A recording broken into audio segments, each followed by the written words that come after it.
So we're super late. There's a good reason for it, though. Very good reason. By the way, Edie Sellers, Nick DiNicola, GameHounds podcast. There's a very good reason for it, and we will talk about it in a second. But first, I'm making more of an effort to make the podcast sound better as opposed to what it looks like, which I can't really fix. You can't put a curtain. I can't put a curtain. Giant window. No, that's not going to happen. So I'm trying to make it sound better and more like a podcast. So let's make it sound like a podcast, okay? Okay. This podcast discusses video games, pop culture, and technology, and these podcasters have big, fat potty mouths. If you're younger than 18 or are easily offended, please stop this podcast now. Oh, and your mom said to take out the trash and do your homework.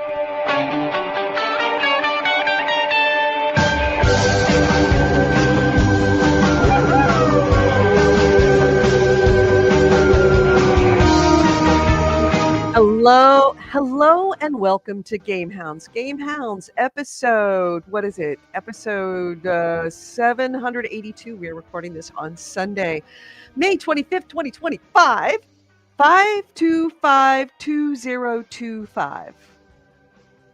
Interesting. Anyway, GameHounds podcast. I'm Edie Sellers, Nick DiNicola. Hey. Nick just put up on the screen a message from Corey Corey Wallace, who says he tunes in if only for the, quote, Lego Asshole of the Year award. And that is a reference to the description, which includes that Lego wins the Asshole of the Year award, which will be in the news section. I don't know about this. Lego being assholes. Yeah, I was really surprised that Lego were being assholes. Okay. I Googled Lego Asshole of the Year out of curiosity. What did it come up with? It came up with an official Lego set of a tiger that included an asshole. No. Oh, really? You take a little Lego flower and they stick it onto a hole under the tiger's tail. The little tiger has an asshole. It's officially a Lego asshole. Right. Actually, I may have to send Lego, the company, an Asshole of the Year award. And now I know what it's going to be. It's going to be that Lego with that asshole on a little stick on a pedestal. It says Lego Assholes of the Year. So wait. Let me. Oh no, podcast. So yeah, we're very late. I mean, we're 40 minutes late as opposed to 20 minutes late, which is what? Oh, are you pulling up pictures of this Lego asshole now? Yeah, why can I not bring this to stream? Because you have to add it to the stage. Oh, I have to remove yours first. There we go. So this is the Lego tiger. This is an official set. Very cute Lego tiger. I like it. You can put him in lots of positions, which is kind of cool. You got he's got eyes, he's got teeth, got nose. He's got a little asshole. He does have a little asshole, doesn't he? He's got a little butthole. He does. Very cute. Little pink little starfish right there. Little pink ring. So Nick and I were talking about the boyfriend Chris had been giving me a hard time because I hadn't played Elden Ring, and that of course makes me a lesser person, and of course Nick has to agree with him because Nick's an asshole. But just AC Ray says, guess what? Cat butt. At least we're opening the episode with Lego cat butt. Lego cat. Real cat butt. That's true, and which has happened. Anyway, I was like, no, I'm never going to play Elden Ring because I don't like FromSoft games. I don't like Souls-like games. I'm not going to enjoy it. Not everybody has to enjoy all different genres of game. They just don't. And he's like, well, you really should. You should boot up mine and you can play it for an hour. I'm like, Chris, I'll do that. But I'm not going to play it for an hour because about 5 minutes in, I'm going to want to quit.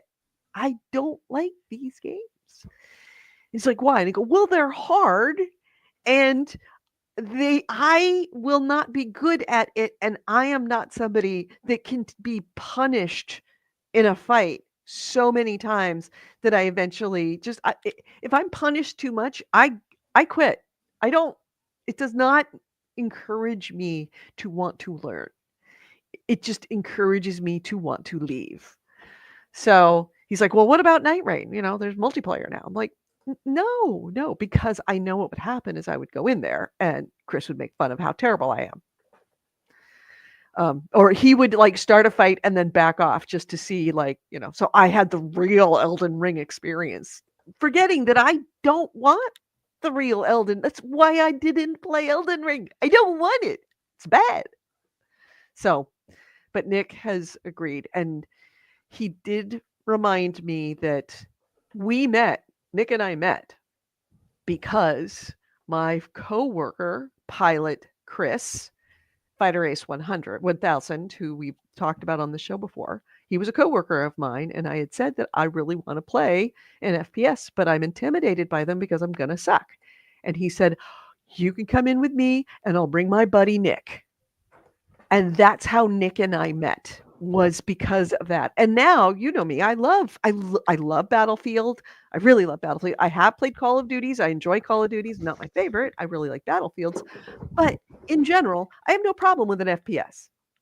But at that time, I was intimidated, and I needed to step out of my comfort zone to try something in a space of two people who wanted to help me, not wanted to enjoy seeing me struggle. And my boyfriend Chris is very much the guy who enjoys seeing me struggle. So I want to do the Night Rain thing in a loving environment. And so I have assurances from Nick, who I believe, and Chris, who I really don't believe, that's not going to happen. That they will be happy to carry me, and they will not just let me die and laugh at it. So no. Yeah, I'm gonna put a. PC Ray says Elden Ring is like baby's first Souls-like. It's not so bad. I don't believe you. That is not true. I mean, no, like it's still Souls-like, especially in the beginning. Baby's first Souls-like would be another Crab's Treasure, which is a fun, goofy game that actually happens to be structured like a Souls-like. But here, I'm going to put a link in the chat to a YouTube video. This is from Bandai Namco, where it's an overview trailer for Night Rain. And about halfway through, it starts describing each class.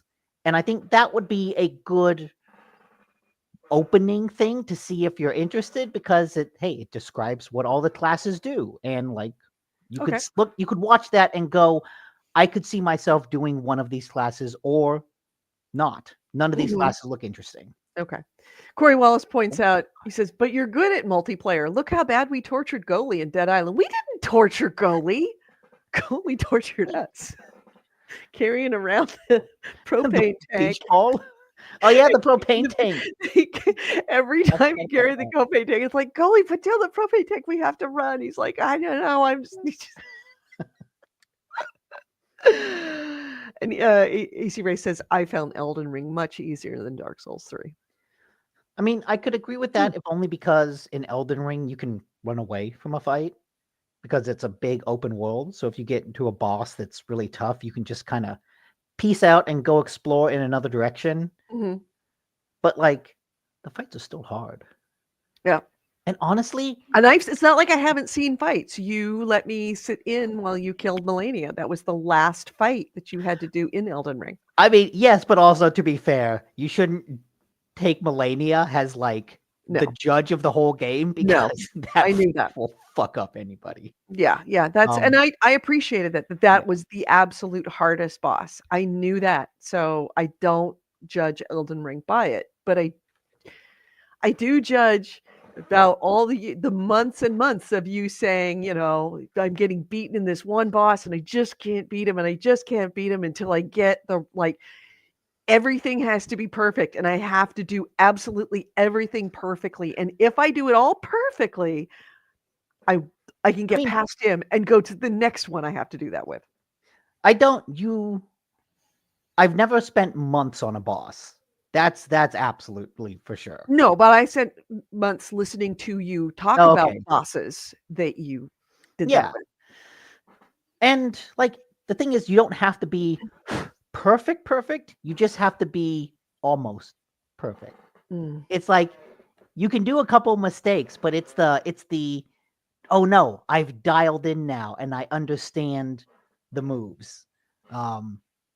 But yeah, I've been trying to think. I played Demon Souls way back when it first came out, Mhm. and I hated it. I thought this is so stupid. I'm losing my level up experience every time I die. Why would anyone enjoy this? Right.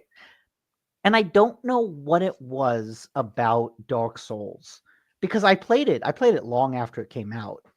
Um, but I think for me, I'd always enjoyed something like God of War and Devil May Cry, but I Mhm. always found them to be a little too technically complex. God of War Yes. less so than Devil May Cry. I Yeah, never Devil got May into Cry very technical, and that's one of the reasons why I didn't like it either. Yeah, it's like there's a lot you have to balance, a lot of button inputs that kind of felt too much like a fighting game.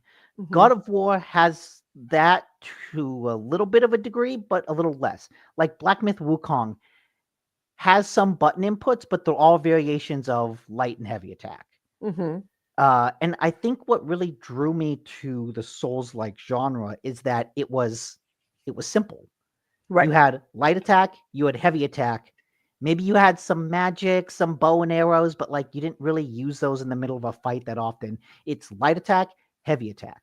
And really all the challenge and skill comes from like the pattern of the bosses. It comes from dodging, it comes from parrying, it comes from kind of knowing when to push your advance and when to back off and heal. And so just having less things to think about in a fight, that made the whole genre more appealing. And I think that's what really drew me into it to the degree that I love it now. Mhm. Because even something like Wukong, as it gets more and more complex, there is still that foundational light attack and heavy attack. That's all you need to worry about. Right. Well, yeah, I've tentatively agreed to Night Rain. So, May 29th. Oh, I know that there might be some people here that might want to watch that being streamed, but there's gonna be so many people streaming it at that point that, um, I just don't see any reason to bring you in to watch me being tortured. Cheesing has an Elden Ring. Oops. Cheesing has an Elden Ring samurai turned wizard as my way of life.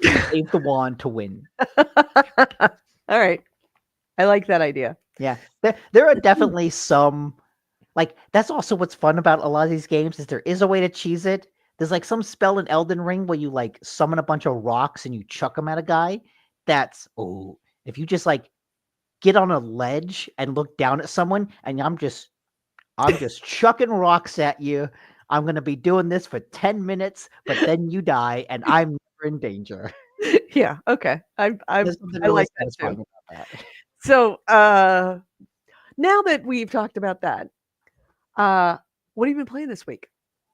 Actually, I'll Uh go into what I forgot to do banners. We didn't do banners, but I'll talk about what I played, and it's not that interesting. It is a Mia out downstairs. Sorry, dogs aren't allowed up here. All rocks, I throw the Frelling Moon. okay. So this is a mobile game called All in Whole. Okay. Sounds dirty. And it's one of those games that you play and then you have to sit through a bunch of ads for different games in order to Mm, get to progress on to the next level, or you can pay $10 and which I think is obscenely expensive, um, and you don't have to do that. You can just go with no ads, but it's a bit like a cash grab. They want you to have to buy coins so that you can not necessarily progress, but you can make your life a like little bit buy easier. coins to get power-ups that make the level easier. Yeah, Is it exactly. Is it like a golf game? Is it a match 3 It game? is not like a golf game. It is more, I would say, like a Katamari game. Oh, okay. So you are controlling a hole, and that hole you can move around the screen. And I'm pulling it up on the screen for you right now. There you go. So you can move around the screen, and there's just food items everywhere in that very Katamari way. And you want them to fall into the hole. And the Ah, bigger, the more stuff you get to fall into the hole, the bigger your hole gets. this is Donut County. Is it Donut County? Donut County was the first game I've seen to do this. It came out like a decade ago. Okay. Donut County is adorable, highly recommended. Yeah. And you will be given in each level a bunch of you have to have like 5 hamburgers and 3 pieces of sushi and 6 pineapples. And it ends when you get that. But you can't see the whole board. You can only see some of the board. So you kind of have to go looking for the apples, and it is timed. You only have a certain amount of minutes. So it is very much about doing it fluidly and balancing, making your hole big enough so that it's easy, but not making it so and not wasting time. Okay. Yeah, like in that level, he skipped over all the blackberries. Right, because he knew that he could get the other one. And you get little power-ups that you start with a bigger hole or that you get a little more time, and that I'm now almost at level 100. I'm gonna play till level 100, and that's it.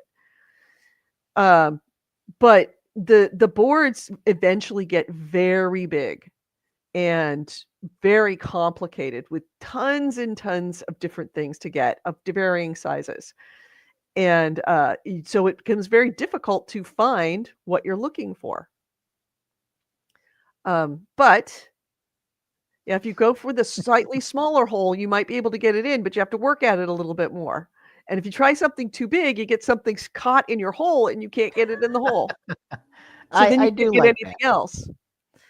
And it is one of those time wasters that Chris found, and he was the one that pointed it out to me. And so I was watching it, and then I downloaded it on my phone, and the next thing I know, my phone was out of battery. Ah, Because I had just played so much of it. Yeah, there's in this one that we're watching, they're pillars, and if you time it right, you could just get right under the pillar, and the whole thing just drops right in, which is very satisfying because it's about efficiency of gauging time versus hole size. Please just go right under it. Ah, there you go. oh, Yep. okay, there you go. Yeah.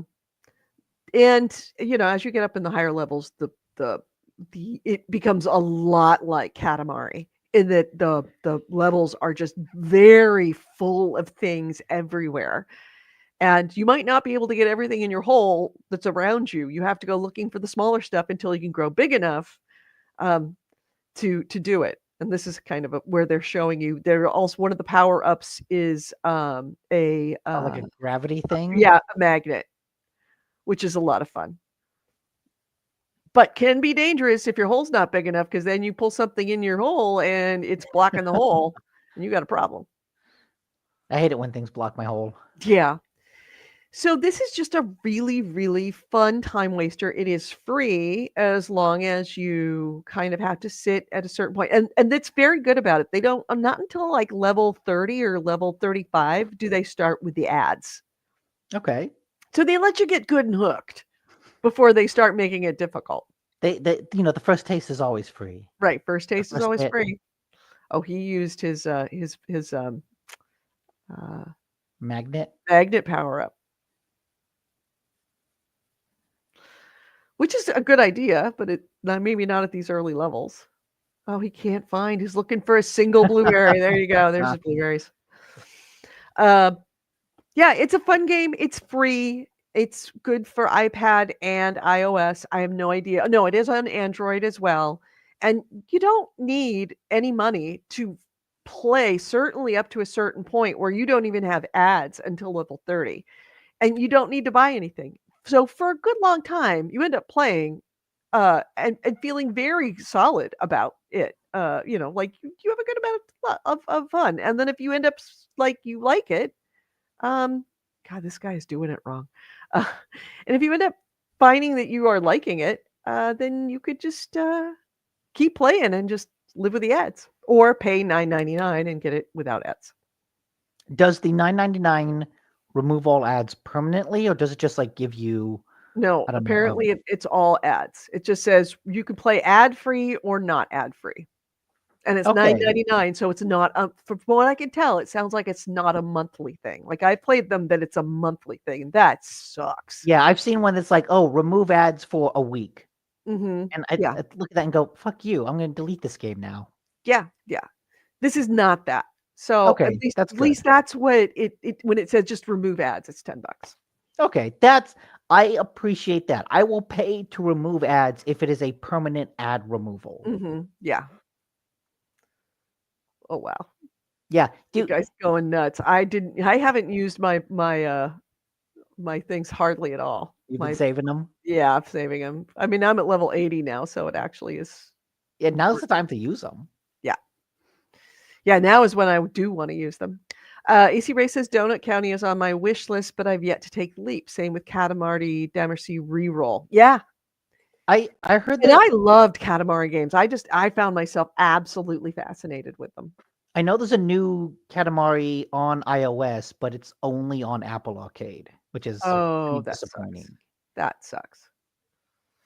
But yeah, man, everyone should play Donut County. If you like this, Donut County is this, but with surprisingly good writing.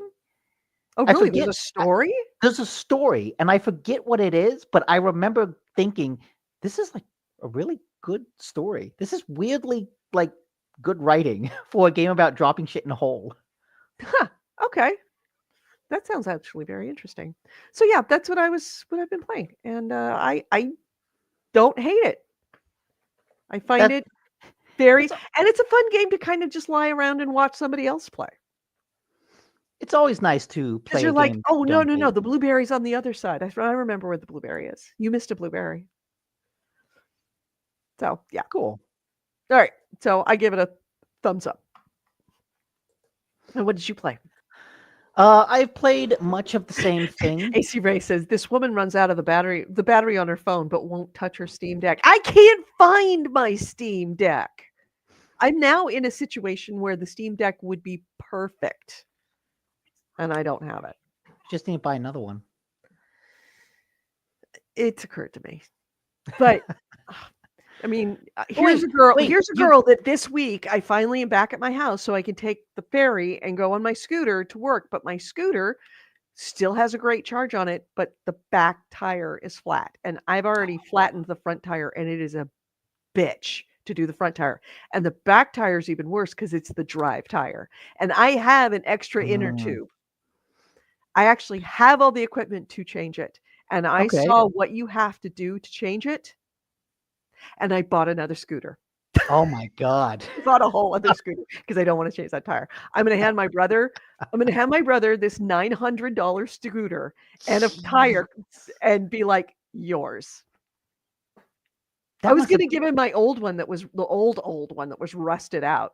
Now I'm going to give him the new one that's not rusted out, but with a flat tire, and be like, you've got the tools. Out for him. Yeah. Looked out for him because I am actually now getting a $500 scooter. But I had $200 on Amazon credit because I have the Amazon credit card. Okay. By the way, can I say, and I had to be convinced because I do not like credit cards. That Amazon card is fucking awesome. First off, I know exactly how much I spend on Amazon. It's not hidden anymore.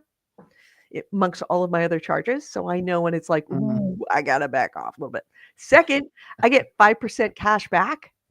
So I had $200 worth of I could credit on Amazon. So it was this $800 scooter on sale for $5, and I had $200 credit. So it was $300 for this $800 scooter. That's pretty good. Yeah. And you bank that stuff for like Prime Day. and Oh you could yeah. just go nuts on Prime Day and get fantastic deals and get them for essentially free. Yeah. You save up for like a year or so, get a Mhm, couple hundred in there. mhm. I mean, mine wasn't have bought a lot of things on Amazon because 'cause I'm buying for the new house. But Oh but I yeah. also buy, like, all my dog food, all of my prescriptions on Amazon. If it goes through Amazon and you pay for it with your Amazon card, if I buy anything at Whole Foods, and then on occasion, if I don't need Oh yeah, Whole something Foods is delivered for right away, like, I don't need it right away, you can, like they give you an option for a day later, and you get 6% cash back. So, I will do hmm. that if I don't need something ASAP. So, it's fantastic. So, that's what I did is I bought a whole new scooter because I have a flat tire. So, yes, I'm exactly the kind of person who would buy a Steam Deck because she can't find her first fucking Steam Deck, but I'm not gonna do that Yet. yet. So You okay, knew. Chris has a rogue ally. Why can't you just use his? I have it right here. Yeah, why can't you just use that? That's his. That's the advantage of like having a significant other is you can use their shit as your That's his. shit. No, no, no, I'm not using his stuff. No, I would never use his stuff. I don't like using Why? his stuff because if something happens to it, then I have to buy one and give it to him. Doesn't he have like 3 of them? No, he only has one as far as I know. Really? Oh, it's just TVs that he's got too many of? He's got TVs and he has cable modems and Oh, okay. Wi-Fi no, not cable modems, but Wi-Fi routers. So he was able to give me a Wi-Fi router for the house. Um, Well, I did hear, and this isn't a news because it was just like a rumor, but I've heard like rumblings that they're gonna show like a Rogue Ally 2 in a month or so. oh, really? So maybe you just wait for him to buy that, and then you get 'Cause he the totally old one. will. He totally Mhm. will. He is absolutely that guy. He gets the Hey, new things. Dennis, how are you? It's been, like, forever since I've seen you. Oh my god. It's Hi. been, like, years. If assuming you are the same Janice who was on before. No, that Uh, was Janice 130. oh, this is 131. Got Yes, it, got yes. it. Okay. Um, so what have you been playing this week? More of the same. I have been playing was the my banners. Oh, yeah. Yeah. Creepy Redneck Dinosaur Mansion 3. Uh-huh. That continues to be like a really fun game to play like while watching TV Mhm. because it it is a there's a sense of exploration to it, which is kind of weird considering that it's all text-based and visual novel-esque. But you're kind of making your way through this mansion, uh, and your character knows he's in a video game. So you're constantly like trying to game the game, and you keep finding like, oh, this is hidden in the game. Oh, this was a test level for a horde mode in the game that was never actually implemented, but the assets are still here. So you have to go through it. And it's just got a really good cheeky sense of humor. They make jokes about Creepy Redneck Dinosaur Mansion 1 and 2 of like, oh, the games are about the dichotomy between the rednecks and the super science dinosaur cloning. And it's about that conflict. And Creepy Redneck Dinosaur Mansion 2, it was on a tropical island. They got rid of all the rednecks. Like, what the fuck, man? How could you do this? But No, then but to catch you back up, if you weren't here last week, there is no creepy redneck no, dinosaur mansion to 1 or 2. There's no. only 3. And they make jokes about how, oh, in Creepy Redneck Dinosaur Mansion 2, there was a sexy velociraptor that was like kind of controversial because, it's a sexy velociraptor. And then at a certain point, you meet the sexy velociraptor and you're like, oh, damn, you're kind of cool. I kind of That's like you. And as you go through the game and you encounter things like that, your character gets little perks. So like if you get beaten up or like if you learn something, you learn shoulder bash, and that mhm, will allow you to get through locked doors. So mhm. as you go and explore the mansion, you'll run across things almost like a Metroidvania where, oh, I can't progress because I don't know how to hack. Hey, Nick, I have to step away for just a moment. I will be right Okay. back. Okay. So yeah, as you're going through, you like, oh, I don't know how to hack yet, so I can't go down this path in the the exploration. And the exploration kind of takes place on a 2D map, almost like Dungeons and Dragons, like where you have a top-down view and you're going up and then left and then up, right, like that on a grid. So, oh, I don't know how to hack. I can't go there yet. So you continue with the story, or you go explore a different path, and then you learn how to hack. Something happens within the story, and your character just learns that trait. Oh, now I can go back and go through that other path. And so it manages to have some really fun with the character development of JJ and have him like, oh, I don't know how to hack. I can't do this. Oh, wait, I guess I do. I guess I am kind of a nerd. I didn't think I was, but I kind of like these numbers. Okay. And the fun of what does it mean for like one character to have all of these traits and become like this superhero while still being kind of a dork? And it's fun. And the way that it references the past is really clever. Yeah, so it continues to be just a nice, lighthearted game. Uh, it's a at its core, it is a match 3 puzzle game. Because whenever you get into a conflict, whether it's hacking, whether it's fighting, whether it's trying to open a door, anything you do is a match 3 puzzle game. Thankfully, they keep it fresh and interesting because the rules of that match 3 are always changing.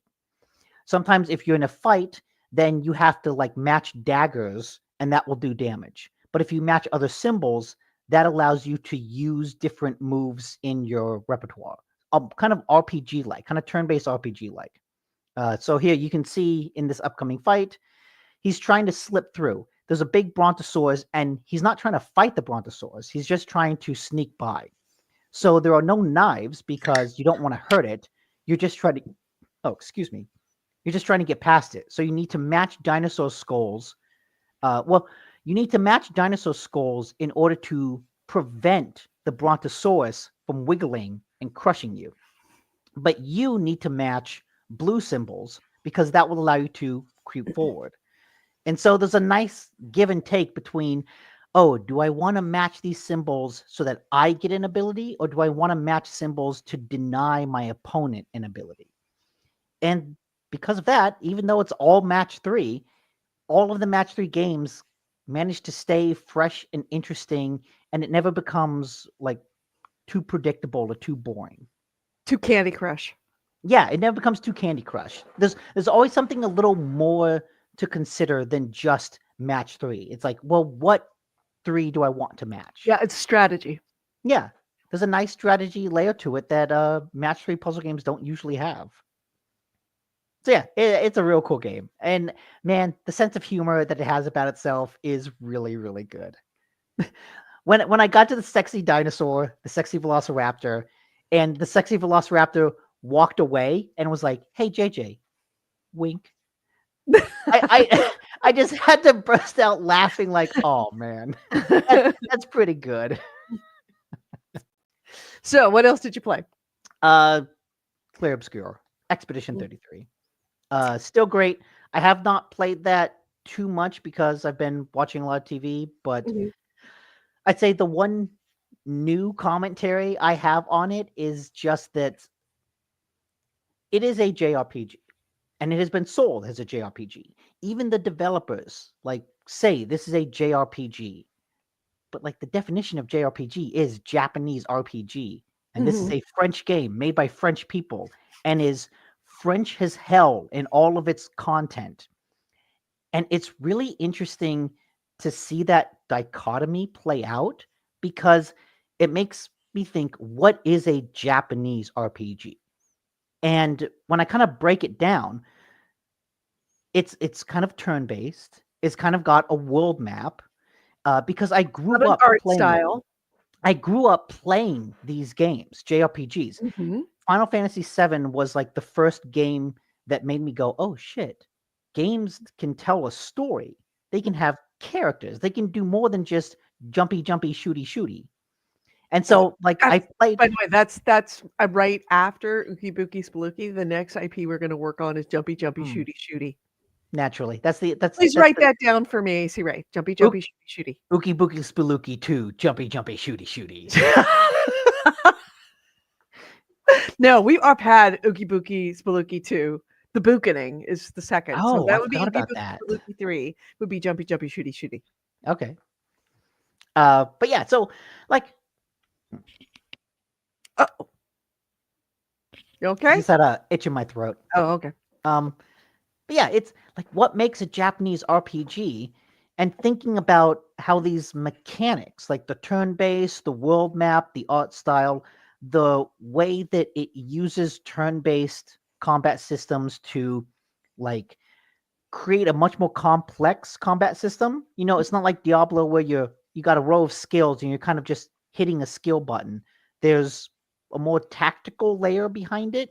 Mm-hmm. And how these mechanics have become associated with a culture. It's like, oh, it's a Japanese RPG because it has Japanese mechanics in it. Mm-hmm. It's like, Right. oh, wait, there's game mechanics can be Yeah, it kind of does. associated with the culture. Yeah. That's It does weird. bring out like an existential question of what is a JRPG? If Yeah. it's a JRPG not made in Japan, what is it? And that's it because, like I've said, this game is so French. Like it's French in its aesthetic, it's French in its tone, it's French in its themes. What does that mean? So French. Like it oozes that like French mentality. The a lot of the music, it's all very French, it's all very symphonic, but not in a way that's like big and over the top like other JRPGs. Because a lot, I mean, it's definitely after having watched a lot of anime, there is a lot of fascination with the French in Japan. Okay. You know, I can like see I've that. seen, German things Oh being yeah. a thing, French things being a thing. They definitely do appreciate that. So it's not like that's unheard of in a Japanese anime type. No, but it's you know, like think of Evangelion. Mhm. Evangelion treats Christianity, I think, the way Americans treat a lot of Japanese like Shinto religion, where there's this kind of mystical otherness to it because it's a foreign religion, so we don't quite understand it.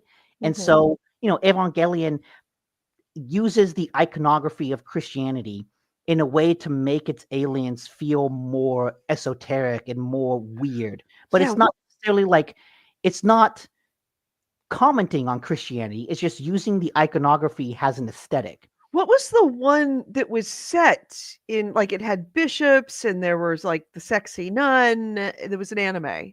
Oh, I I think I can know what see you're it in my talking about. head. It's not Hellsing. It's another one, something Cross, not Chrono Cross, Yeah, but something I'm Cross. somebody in the chat room will remember. You know what I'm talking about, right? There was I like think so. bishops. Of Yes. course, it was an anime, so it was all everybody looked like 12 years old.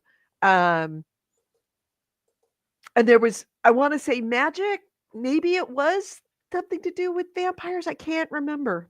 Chrono Crusade, I think, is the one. I think it's Chrono Crusade. Fire Force had nuns, maybe. I mean, it's like this is a memory No, not way in Chrono the back of my Crusade. head. By the way, I want to point out Maybe it is. that Janice lives in Richmond, where I live. I totally have forgotten about you. Hi, good to see you. We should meet up. We should have you been to the backyard or El Garage yet? The backyard is very good. We should go there and have some beers. And he says, I lost interest in gaming when microtransactions became the standard 8 years ago. I'm testing the waters again. Good. Because I think now there is really when it started with the loot boxes on what was the Star Wars? Battlefront. Battlefront. Yeah. Battlefront 2. Battlefront 2 wrecked it for everybody. Thank God. So loot boxes are still a thing and microtransactions are still a thing, but now there is a sensitivity to it that is recognized by developers. They're not just shoving it down our throats. live service was then the thing that picked up after microtransactions, and that's now on the way out. Yeah, it depends on what Now you horse play. armor is strictly horse armor, like Fortnite. Fortnite is strictly just cosmetic, Yeah, you and they're pay making tons of $20 money for a for it. costume. Yeah, AC Ray, Nick paid $10 for a cat on his shoulder in one of the games. I think I paid $5, but that was because with the finals, The finals, that's you right. got like a free. There's like a $10 free pack, and Mhm. with that, you got a bunch of credits, and I could then use those credits to buy a cat. Yeah. But also, the game is free to play, so it's like, oh, $10 for this free to play game. I'm okay with that. Yeah, right. And But yeah, that's and AC Ray what says there's tons of good indie stuff, so it kind of depends on what you play. there's generally speaking, the ones that are microtransactions, if they are microtransaction heavy, are going to be free games. Which is Yes. where you can go, all right, you can actually gauge how much do I want to spend on this game? Am I getting $20 worth of enjoyment out of this? Yeah, then I'll spend $20 so I can shoot something back to the developer. Am I not getting $20 out of it? Then no, I'll just play for free. And like that free mobile game. It's good up to level 30, and then you got ads, and it's like, do I really want to? I'm at level 80 now. Do I really want to spend $10? No, this is not a $10 game. This is maybe a $5 game tops. So I'm not going to spend any money on it, and I don't have to. Yeah. So anyway, it's nice. We've that whole figuring it all out with developers has kind of hit a good space for right now until they come up with the next evil plan to part us from our money.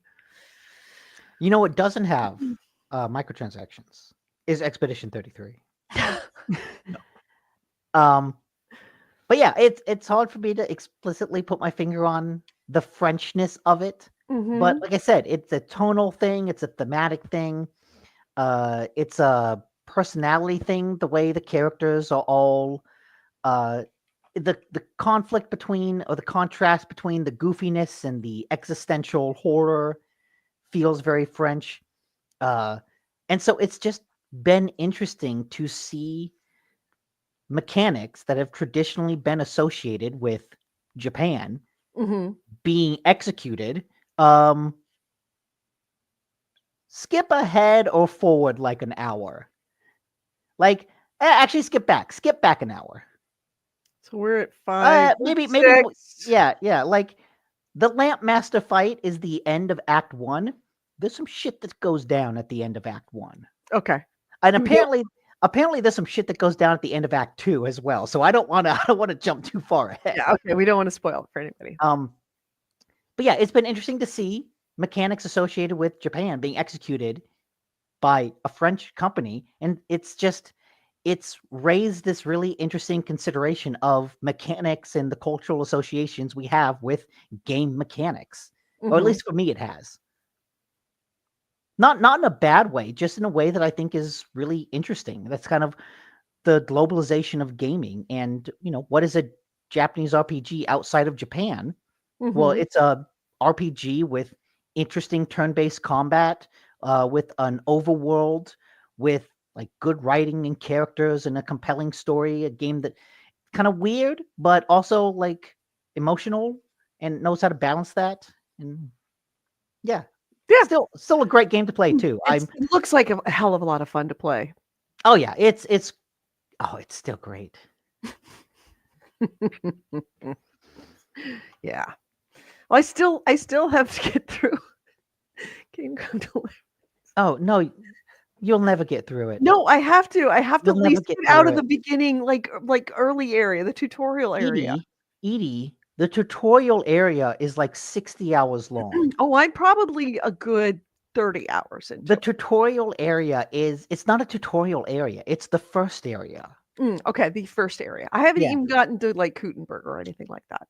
So No, that's Kutenberg is like 60 hours away. Yeah, I'm telling that's you, fine. like, don't worry about Well, Kutenberg. now that I'm back at my house, oh God, my house. My house is so bad right now. Ooh. It's so bad. I thought the worst thing about it was the rat infestation. It's not. The worst thing about it is the dust. Mm. Like, I thought, "Okay, well, I'll just vacuum." I tried to vacuum, and the entire house turned white. Oh, jeez.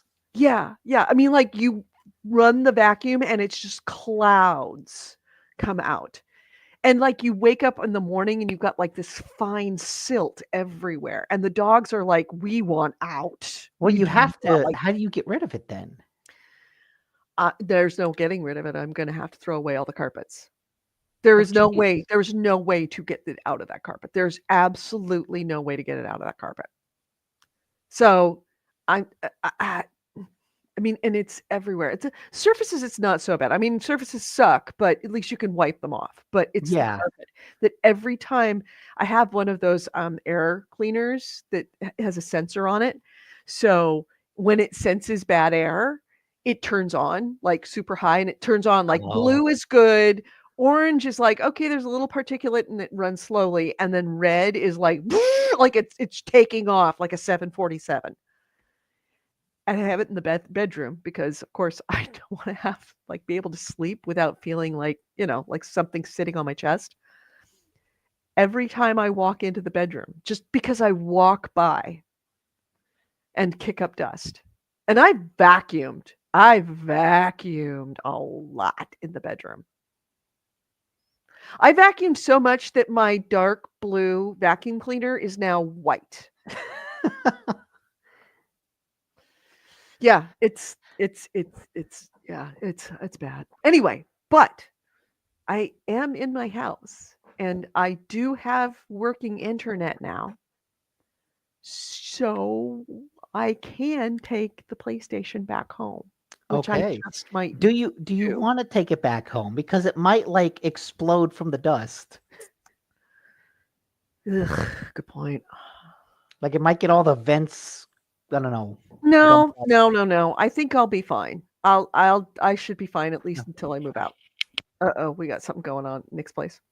I should be fine until, I get out and get into the house. But one thing that the whole dust thing has created is the absolute surety that I need to move all of my stuff out of that house. Because, of course, if you want to pull up carpets out of a house, you have to take out all the furniture. And if I'm going to move all the furniture and dismantle the bed and everything else, I'm just going to move it over to the new place.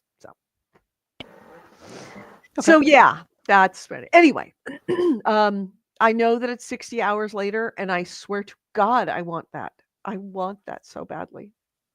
What? I just want to play 60 hours. I want to Oh. play 60 hours of Kingdom Come Deliverance so bad.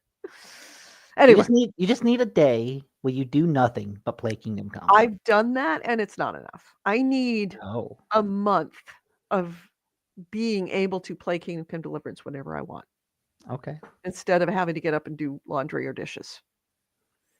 I did not plan on being a mom. And that's sort of what I have become. Well, see, you just need to The teach. mom who cannot tell her to do anything, which is even worse. Very frustrating. You need to teach her your method, where yeah, sure, you could do laundry, or you could just chuck all the clothes and buy new ones, like with the scooter. No. I'm not. Why clean No, the I'm definitely not. dishes? Why clean the dishes when you can just chuck the dishes and buy This new is why you don't want me as a mom. I'm a terrible mom. I am a bad person. Through and through. This is a horrible human being. And this is why I did not procreate when I had the chance.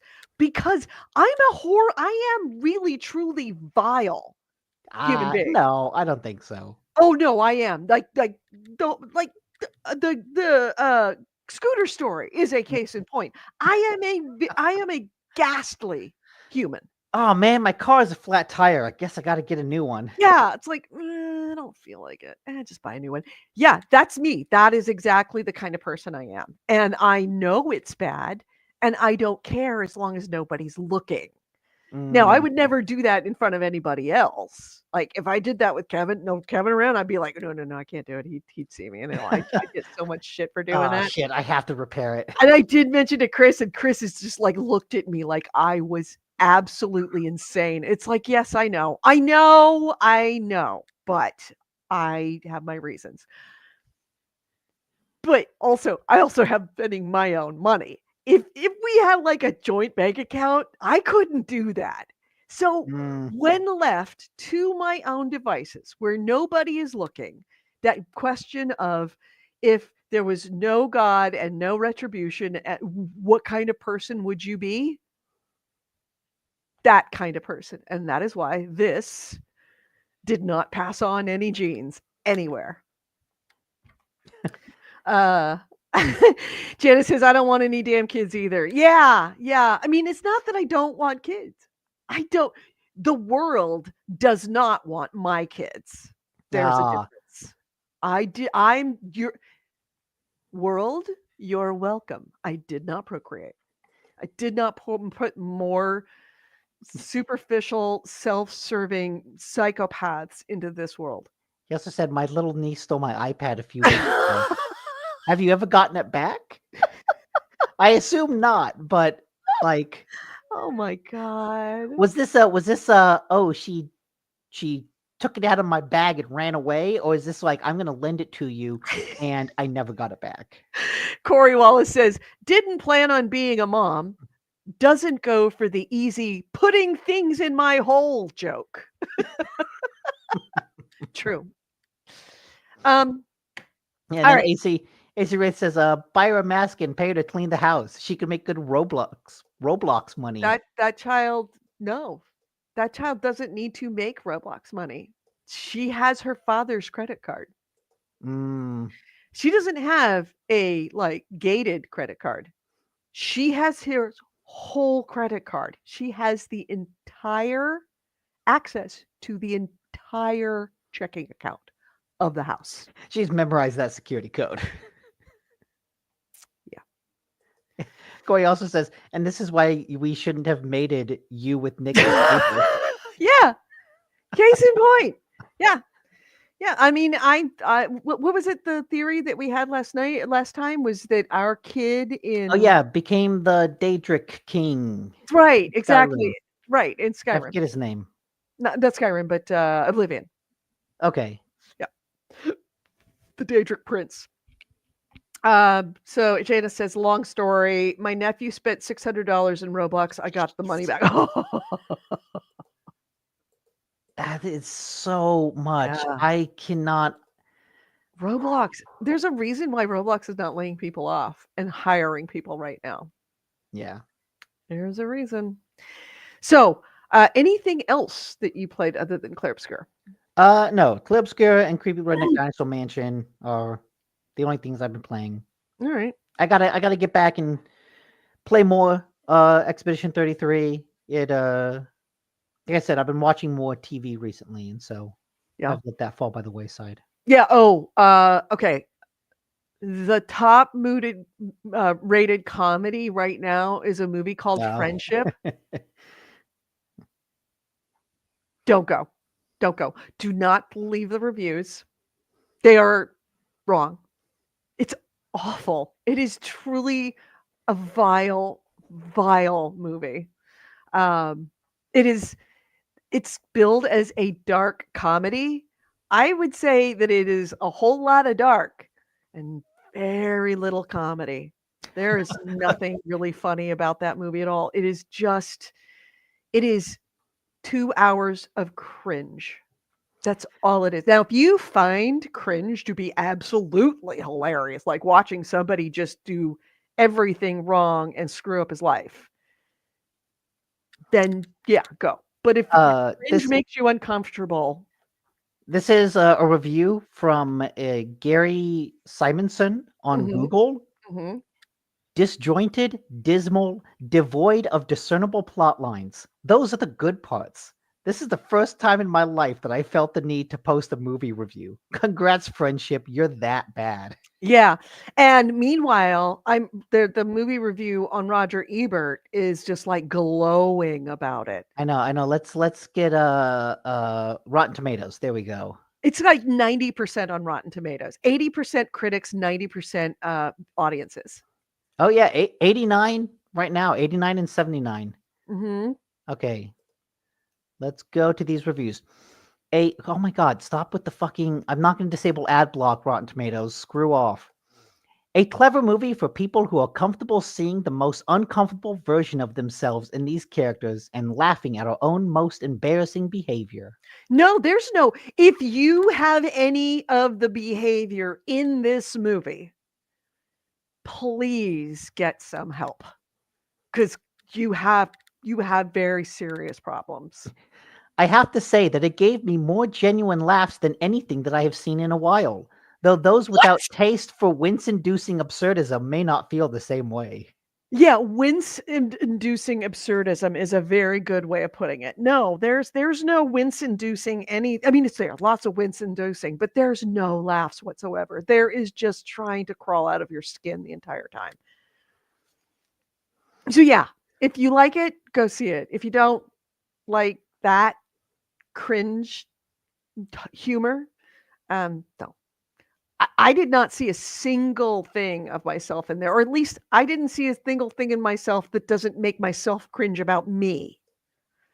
And I also saw Mission Impossible, the new one, The Final Reckoning. Very good. Yes, I saw that too. That is solid. Good. Takes a little while to get to like the good stuff. Yeah, but the good stuff is good. Yeah, the good stuff is definitely good.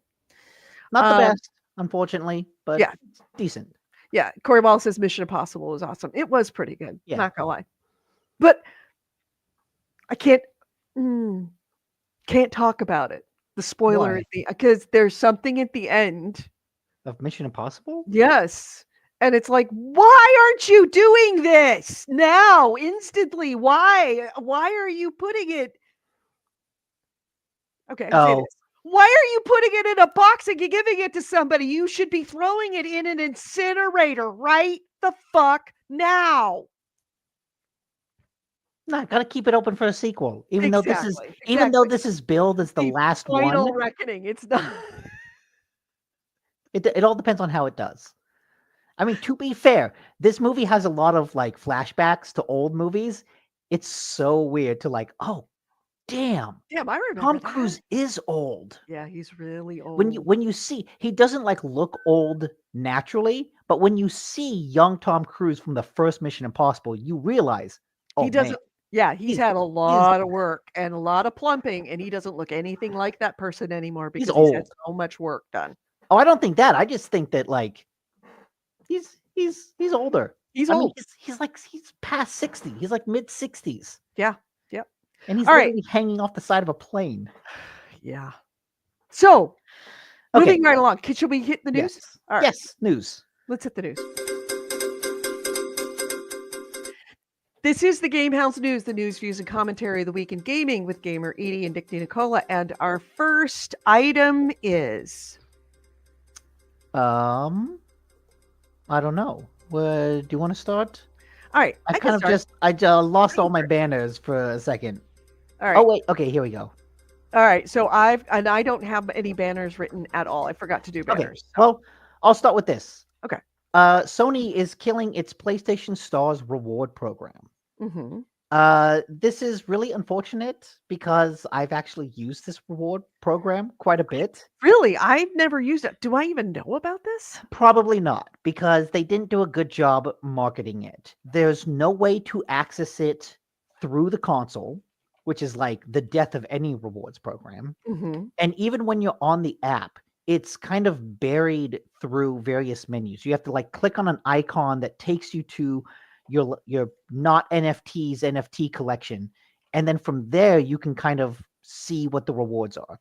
The rewards themselves were an interesting idea because you sign up for this campaign that's like, oh, play one of these multiplayer games within the next 30 days and you'll score 100 points. It's Mhm. like, oh, that's a neat idea. Oh, yeah, I remember seeing those, and it's like, Yeah, I don't even know what it does. What do those points do? you can use them to redeem games. I Oh. actually used them to buy Stellar Blade. So I bought that game through the PlayStation Rewards program. Um, you get money back, like every purchase you make on PSN, you get a certain amount of points for that, but it's a very low amount of points. So it's like, I think the equation was if you spend $1,000 on PSN, then you could afford enough points to buy a game. Mhm. So you're not getting a lot back, but you're getting something back. Yeah. And that always feels nice. I Yeah. think having no rewards program feels kind of lazy and cheap. Mhm. So I actually used it. I actually have points. I've redeemed them. And so I'm kind of disappointed that I'm losing this. Alright. I am going to should I do the Lego? Because everybody came for the Lego story. Uh, Yeah, I don't know what the Lego story is. okay. Alright. I will tell the Lego story. Okay. But Yeah. see, then I'm afraid you guys all have to promise you're not gonna leave after the Lego story, okay? So Lego, the company, officially wins the GameHounds official asshole of the year asshole company of the year. That's a high bar. Let me tell the story. Okay. So, are you aware of something called Bionicle Mask of Power? I know of the Bionicles. Okay. So, Bionicle's Masks of Power is a fan-made game that has been in development for 8 years. 8 years that people have known about it, including Lego. Um, After 8 years of working on it, when they announced that in August they would be dropping was it a demo? Yeah, we're gonna drop a demo in August. Lego reached out to them and shut them down. Uh, they shut down the development on the project and removed the game completely from the public eye. So, in a statement from the guys that were working on it, and this was a statement that was released by a Google Doc just to show how like this was fan made. The team that worked on it said that they expressed historical intention to keep in line with the official Lego fair play guidelines because there are guidelines that Lego has for fair use because they didn't want to draw any attention or any legal action from Lego Yeah. protecting its copyright. They knew that they were working with some copyright stuff, but they were trying to be very careful to walk a very tight line so that they didn't have this happen and successfully were able to do that for 8 years. But the hammer did come down with no official reason for the takedown because let's be clear, Bionicles is a dead IP and it's been dead for the last 15 years, since 2010. Last time any toys were produced by the Lego group, Bionicle Toys, was 2010. Really? There was Hmm. a series of comics that were written by somebody named Greg Farshti that they were released, haven't been released in over a decade. So we're talking 12 to 15 years that Hmm. nothing Bionicles has come out of Lego. Because that would my first assumption would be they can't they asked the fan made game to get shut down because they're working on their own game. I remember there was a team working on a Halo RTS that got shut down like a couple months before Microsoft announced Halo RTS. Right. I highly doubt Lego is making a Yeah, Bionicle game because if they had, I decade. mean, these guys have been working on it for 8 years. Lego's known about it for 8 years. If they were Hmm. planning on making a game, you would think that it would come out in 8 years. So, Maybe. why Hmm. Lego didn't just reach out to these fans and buy the game from them or make a new division of Lego and bring them on as employees of Lego. temporary employees, contracts of employees, whatever. It's not like they're working on it. It's not like they're doing anything with this IP. They just came in to shit on it. With no intention. It does not seem like there is any intention to actually use the IP. Now, yes, they have to protect their IP. No question.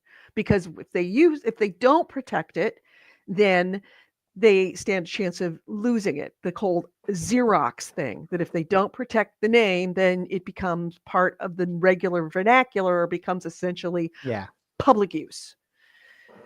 That being said, there's better ways to do this than just walk in after 8 years and shut them down when they're just about to release a demo, like in a couple of months. I wonder if that's why they shut them down. If they were like, got their attention. It's perfectly fine if you're working on this game, but the moment it's about to come out, then we're going to screw you over. Right. And if they knew 8 years ago that they were working on it, they had any time in the last 8 years to reach out to them and say, hey, would you like to work on this for us? Build it from scratch. Isn't that the whole idea of Lego? Build it from scratch. They could have actually got these guys on board, but instead they opted for the nuclear option at the very last minute when they had put as much possible time and effort into it as they could. That's why they're winning the GameHounds Asshole of the Year company. Asshole Company of the Year. Over Activision. That says something. Over EA. Activision. Over motherfucking Warner Brothers. I mean, they all have like permanent plaques. They kind of do. It's the Warner Brothers Activision EA presents GameHounds Asshole Company of the Year. Yeah. I think that they get lifetime achievement awards. Yeah, exactly. Yeah. So Warner Brothers got it last year. Lego's getting it this year. So that's the Lego's asshole story. Now, I don't know. Do any of you disagree with that's kind of a shitty thing to do after 8 years of people working on it? Let's see. Why the cancellation? So AC Wraith posted it. Why the cancellation of Lego fan game Bionicle the next link he has from Video Games Chronicles probably explains why they did it. That Lego's starting to bring its game development in-house. So again, maybe they're not even planning to release a Bionicle game. Maybe they're just like, we want to get into games. Thus, they decided their other games. Right, we're going to shut down this guys. Why didn't they just fucking hire them? Fucking hire them. You've already, and you can have your first game within a year. I mean, that's the real that's just point. Stupid. That's like, I'm not going to go buy a Tesla. I'm going to go build my own motherfucking electric car. No. Why? Sorry. I'm just that's why I made it an asshole of the year, just because it's not only a cruel thing to do to a bunch of fans, but it also makes absolutely no goddamn business fucking sense. Yeah. It's mean just to be mean. It actually hurts you. It hurts you. It makes Bethesda look a little better, where yes, Bethesda put out their own remaster of Oblivion the year that the fan remaster of Oblivion is set to come out, but at least they didn't shut down the fan remaster. No. At least they're letting it continue. Oh, I have always given them credit for that they knew about that remaster and they decided to do their own remaster. And they're kind of fucking with them a little bit, but they didn't stop them. And certainly they didn't stop them at the very last minute before they actually, had a proof of concept. So Corey Wallace says that sets the bar high for the next 7 months. Yeah, I will be very hard to beat that one, because not only do you have to be such a dick that you screw up other people, you have to be a dick enough to screw up over yourself for the sole purpose of being a dick. I'll bet someone finds a way to do it. Corey says, I can't cancel my $435 order from Lego now. LOL. So yeah, that's my Lego wins asshole company of the year story. Now you can all go leave if you want. I would rather you stay. But if you are going to leave, do me a favor. Hit the subscribe button, hit the notification bell, and for God's sakes, give us a fucking thumbs up. Like Sorry. and subscribe. Like and subscribe. Right. Okay, next item. Uh-oh. Nick's coughing. I need to blow my hands. I have a cat sitting between my mouse and keyboard. And so every time I put a hand down to use the mouse or keyboard, he's like, Oh, okay, there we go. Oh, God. Between girl children and dogs, there's need absolutely sorry. No, dog, I'm talking to you. I have a dog underneath me. Here, doggy. Doggy, come here. I can't hear you. He can't hear you. No, yeah. he is on a leash underneath the desk. Oh. Somebody in the house let Buddy get something to eat that he should not have. Timing says it must have been some chili from the chili dogs I made last night. So Buddy not only splatter painted the inside of my car, I left him outside for 4 hours, came back in, and he splatter painted Chris's carpets. And Chris didn't notice and walked it all the way through the house. Yeah, so fucking embarrassing on my part, because I pride myself on my dogs being very well trained, and that one doesn't poop unless he absolutely has to, and he pooped yesterday in the house, which I thought was strange, and then had just diarrhea everywhere. So I had him outside. That's why I left. I had him outside, but I realized I don't feel comfortable with him just sitting outside for the whole rest of the day. So I'm like, all right, I'm going to bring him inside, but he's staying right here with me. So I have him sitting underneath the desk and I am watching him very carefully. And he's just curled up. But I know that the minute I don't have my eyes on him, he will go into a corner and poop his head out. Because that's what he does. He hides. He knows he shouldn't do it, so he goes and hides it in a corner. So Buddy stays on the leash all night. Anyway, I'm sure you didn't come in here to hear stories of dog diarrhea.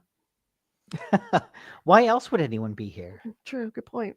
We are going to talk about the shit show. Should we get, we should just segue into the shit show? Sure. What is the shit show? This week in the Activision Blizzard shit show. I know of another shit show that had progress this week, but I don't know Activision Blizzard shit show. So, officially today, this very day, I'm glad you're here, Janus, because this is a banner that we have had for what, 2 years, 2.5 years, that has been a permanent banner on our list that we could just use all the time because we regularly have to use it. Today, it will be erased because the FTC has finally dropped their lawsuit against Microsoft and Activision. This was announced by Brad Smith, Microsoft's vice chair. He responded. He put out an announcement. Gleeful announcement is the way that it was characterized on social media. He said, "Quote: Today's decision is a victory for players across the country and for common sense in Washington, D.C. We are grateful to the FTC for today's announcement."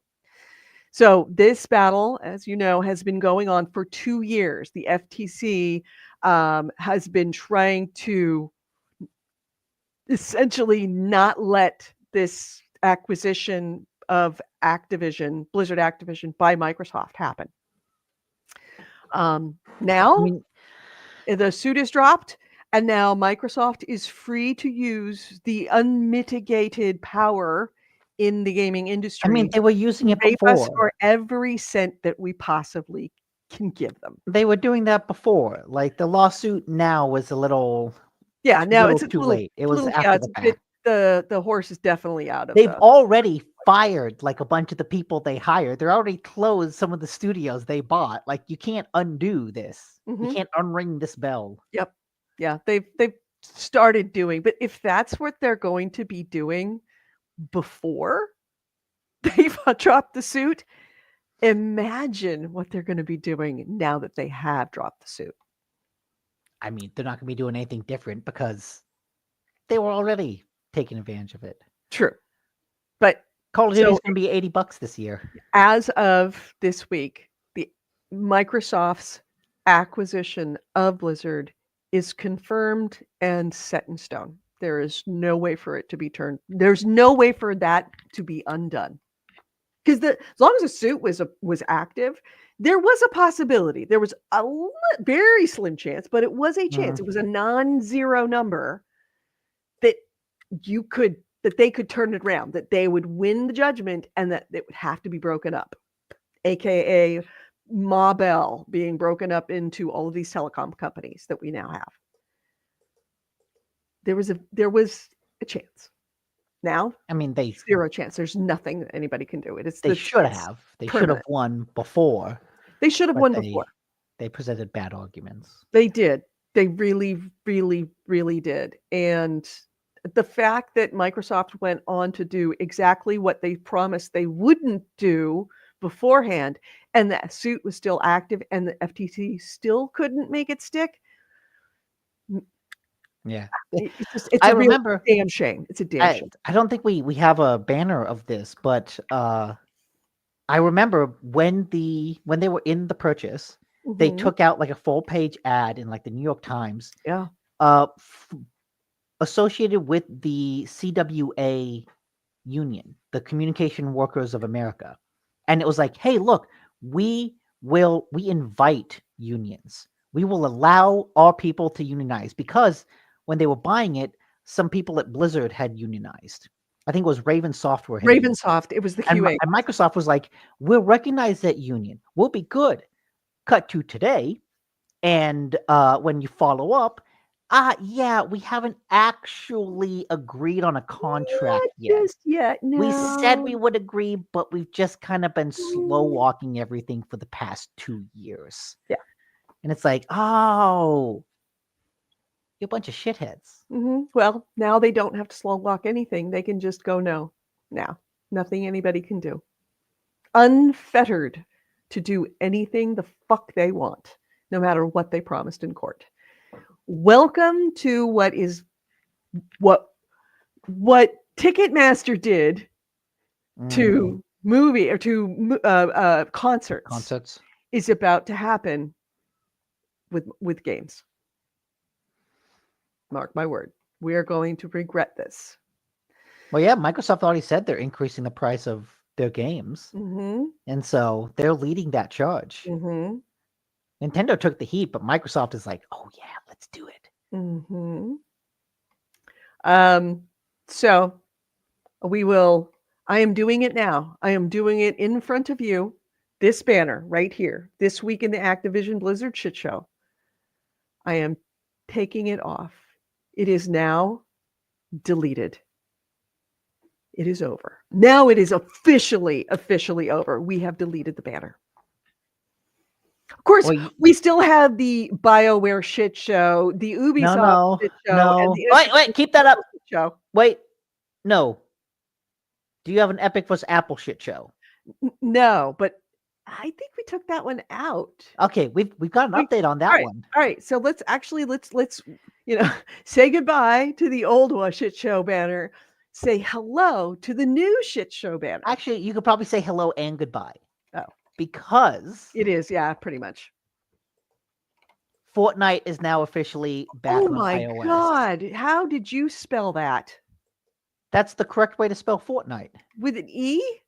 Yeah, I believe FORTENITE. That's true. Oh no, it's FORTNITE. I put the E in there. Yes, that's what I thought. There we go. Whatever. All right. Anyway, yeah, it's officially back on iOS. This comes after like whole big rigmarole, whole big controversy. There were a bunch of lawsuits. Apple had to change their payment system. They didn't change their payment system, or they changed it, but then applied a whole bunch of fees on top of it. That went back to court. The judge said, this is bullshit. You have to change it without all the fees. Apple went back and did that. Then Epic resubmitted Fortnite to go on to iOS without all the fees with the new payment system. Apple, like, we see it, but we're not going to do anything because we appealed. And so we want to see how the appeal plays out. Finally, the judge said, fucking just put it on there. Put it on there, or I will see you back in court, and you have to tell me personally why it's not on there. Yeah. Uh-oh. Yeah. She was not happy. Yeah. She was really not happy. She called it, I believe the word that she used was shameful. And that's the judge calling you shameful, not the opposing counsel. The judge is calling what you're doing shameful. Yeah. You have a problem. Okay, I'm going to take a quick break. I had a cat throw up a little bit. Okay, I was going to point out that Corey Wallace had a comment that said, so Lego tires, Lego diarrhea, dog diarrhea, waiting with bated breath to hear what's next. Ding, ding, ding, ding, ding. Cat vomit. That's what's next. It's what's for dinner. Janice said Ticketmaster and Bass. Oh, yeah, Bass Ticketmaster. Back in the day. Oh, this is between Janice and me.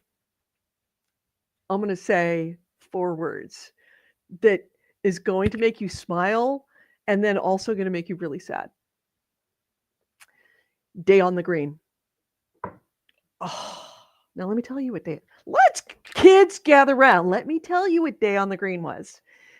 It was a show that you'd have like Day on the Green, like maybe 2 or 3 a year, maybe 4 a year.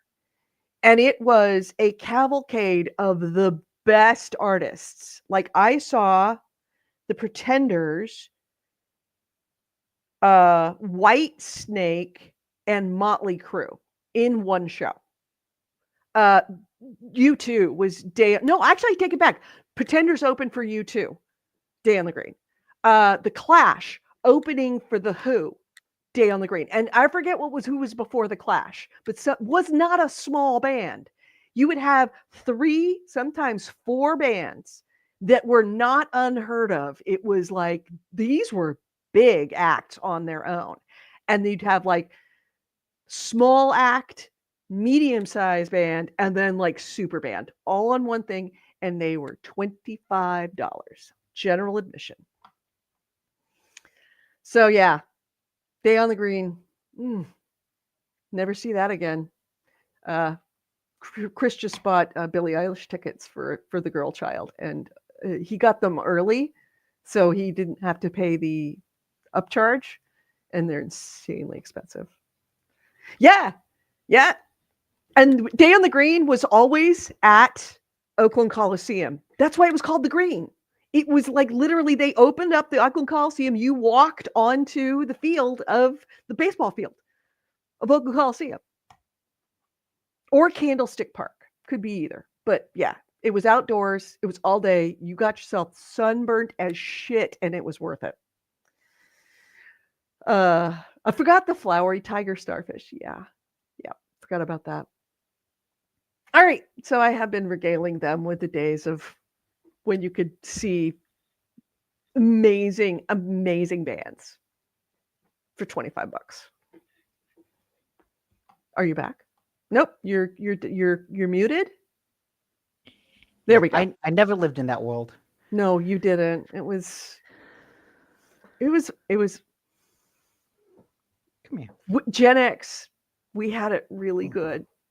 Our parents abandoned us and just gave us a house key, and we learned to cook for ourselves at age 9 because mom and dad weren't home. And we got into a lot of accidents, and it's amazing that any of us survived our childhood. Many of them didn't.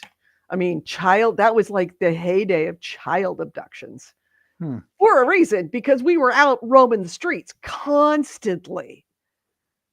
And our parents might not miss us for 8 hours because they had no idea what we were doing. We were smoking pot out, and out down by the creek. But yeah, there were some parts of it. It was pretty awesome. All right. Next item. You talked about yours. Oh, okay. I can do mine. Last time I sang Been Caught Stealing. I'm not going to sing it again. But I'll tell you, when I read this story, another song popped in my head. Or a line from a song was, "Fuck you, I won't do what you told me." Take-Two has changed the price of Red Dead Redemption in some areas. It has now been increased. A 3-year-old game, 4-year-old game? How long has it been? It's been a while. It's been 6 years. What year did it come out? I don't know. I'm gonna say 6. That's my. It's probably 7. 7-year-old game. Ooh. 7-year-old game. They raised the price of it. So a outlet called Pure Xbox noticed that the digital versions of Red Dead Redemption and Red Dead Redemption 2 on the Xbox store in the UK were raised by £5. Another Twitter user called @RobertBitten, he noticed that the cost of Red Dead Redemption, the original 2010, and the 360 release, and also the sequel, had gone from 89 Brazilian lira, or $16, to 149 Brazilian lira, $26. So that's a big jump. Yeah. That's like a 60%, 70% jump. Red Dead 2 went from 250 Brazilian lira to 300 Brazilian lira. I don't have a conversion of that. But 149 is $26. So that's probably $30 American, and 300 lira would be like $40 lira. Yeah. Because about 100 and no, let's see, it's about 60. No, it'd be like 45. Okay. Because a $60 difference was $10. They know that with GTA 6 around the corner, interest in Take-Two games is increasing, or interest in Rockstar games. Rockstar games. So the prices for the PC games, this is just the Xbox console versions, have not changed. On any of the PC stores, Rockstar Games Launcher, Epic Game Store, or Steam. Okay, that's good. But nobody with Rockstar or Take-Two or anybody has said why they raised the prices, and not just a little, a lot in some places. I mean, I can tell you why. There's increases in Chile, in Czech Republic. No, because otherwise we would be seeing it. No, because they're doing what Sony did. They're increasing it in all of the minor territories to offset the costs in the larger territories. That's a good point. Sony, I believe, raised the price of the PS5 in almost every territory except the US. So Red Dead 2 did surpass 74 million copies this month, because there is, like you said, increased. But these are also. Did you lose the dog? Oh, no, she lost the headset. Sorry about that. Can you hear me? Yeah. Okay. These are all digital versions of the games, not. Yeah. Because there's no extra cost on a digital version of a game. Not really quite sure why they would do that months in advance. Now, there has been rumored that they are going to be releasing a next-gen patch on Red Dead Redemption 2. But man, for 2, really? Like, does that game need a next-gen patch? Well, it sold 74 million copies last month. Yeah, but like, I guess I haven't seen it for a while, but I assume it still looks really good. But yeah, they're releasing a next-gen patch. Probably because it may not work very well. I don't know. Anyway, they're releasing a next-gen patch on it. But that doesn't really explain it. And it's not like it's a full release or anything that changes the game. So why would they raise their price months in advance? Because they can. Because now is the time to raise prices. Mhm, Everyone's talking about tariffs, everyone's talking about inflation. mhm. This is the time to raise your price. No one's going to go like, "Why are you doing this?" Right, Because, 'cause oh, it's there's everybody's all those still other too factors. upset about the price of eggs. By the way, the price of eggs, ladies and gentlemen, price of eggs still $9 a dozen right here in United States. Yesterday, paid $9.75 for a dozen eggs. And they weren't like cage-free stuff. It's just eggs. Plain Yeah. old, large USDA eggs. So, um Well, speaking of prices going up, huh? Randy Pitchford, the CEO, I think, of Gearbox, stepped in it This multiple had you times. and Chaos so angry. You were like, my phone blew up. I'm driving home, and I'm like, my phone is just going off, bing, bing, bing, bing, bing, and finally, I'm like, okay, I have to pull over because seriously, something has just happened. And I actually read it at a stoplight, and I realized, Oh okay, wow. yeah, you guys were. This had you very Mm. heated. So anyway, continue on. Yeah, so I want to find the exact quote here. Basically, Randy Pitchford was talking about Borderlands 4, and Borderlands 4 is produced by Take Two. Hmm. And with all the talk of $80 games, Take Two hasn't commented on whether or not Borderlands 4 will be what price it will be. Someone on X asked Pitchford, like, what will it be? Will the game? He basically said, Randy, this game better not be $80. Don't take that risk. A lot of gamers aren't going to pay $80 and feel this notion of constant increase of the price tag. You are the CEO. You have some say with the price when it comes to your publisher. Pitchford responded, A, not my call. B, if you're a real fan, you'll find a way to make it happen.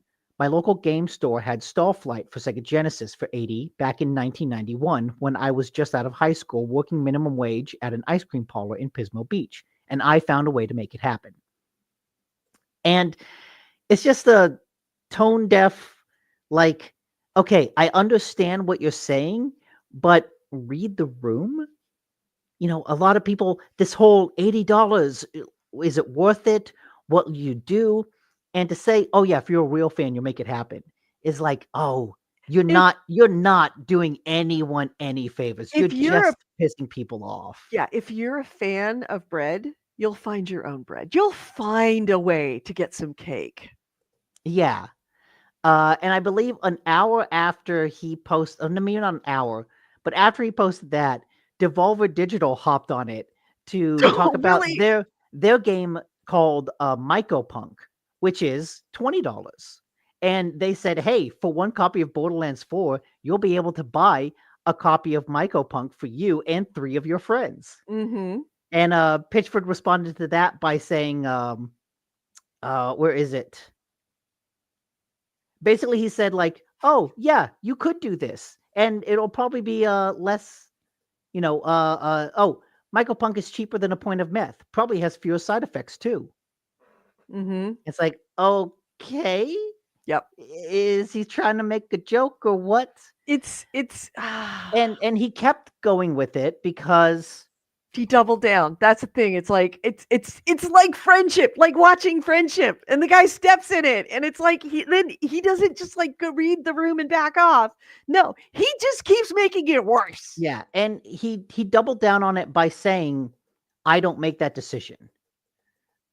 Which again, like, he's the CEO. Do you really not have any say in that?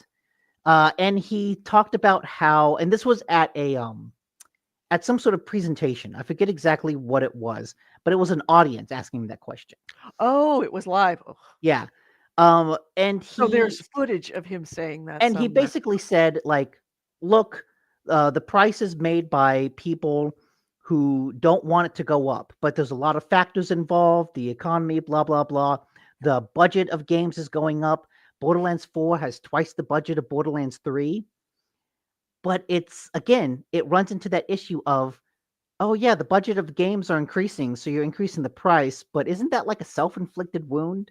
Mhm. Like, Borderlands 4 He doesn't could have have to be double the budget of Borderlands 3. right, but we had literally this conversation last week that was like, you kids have it so easy.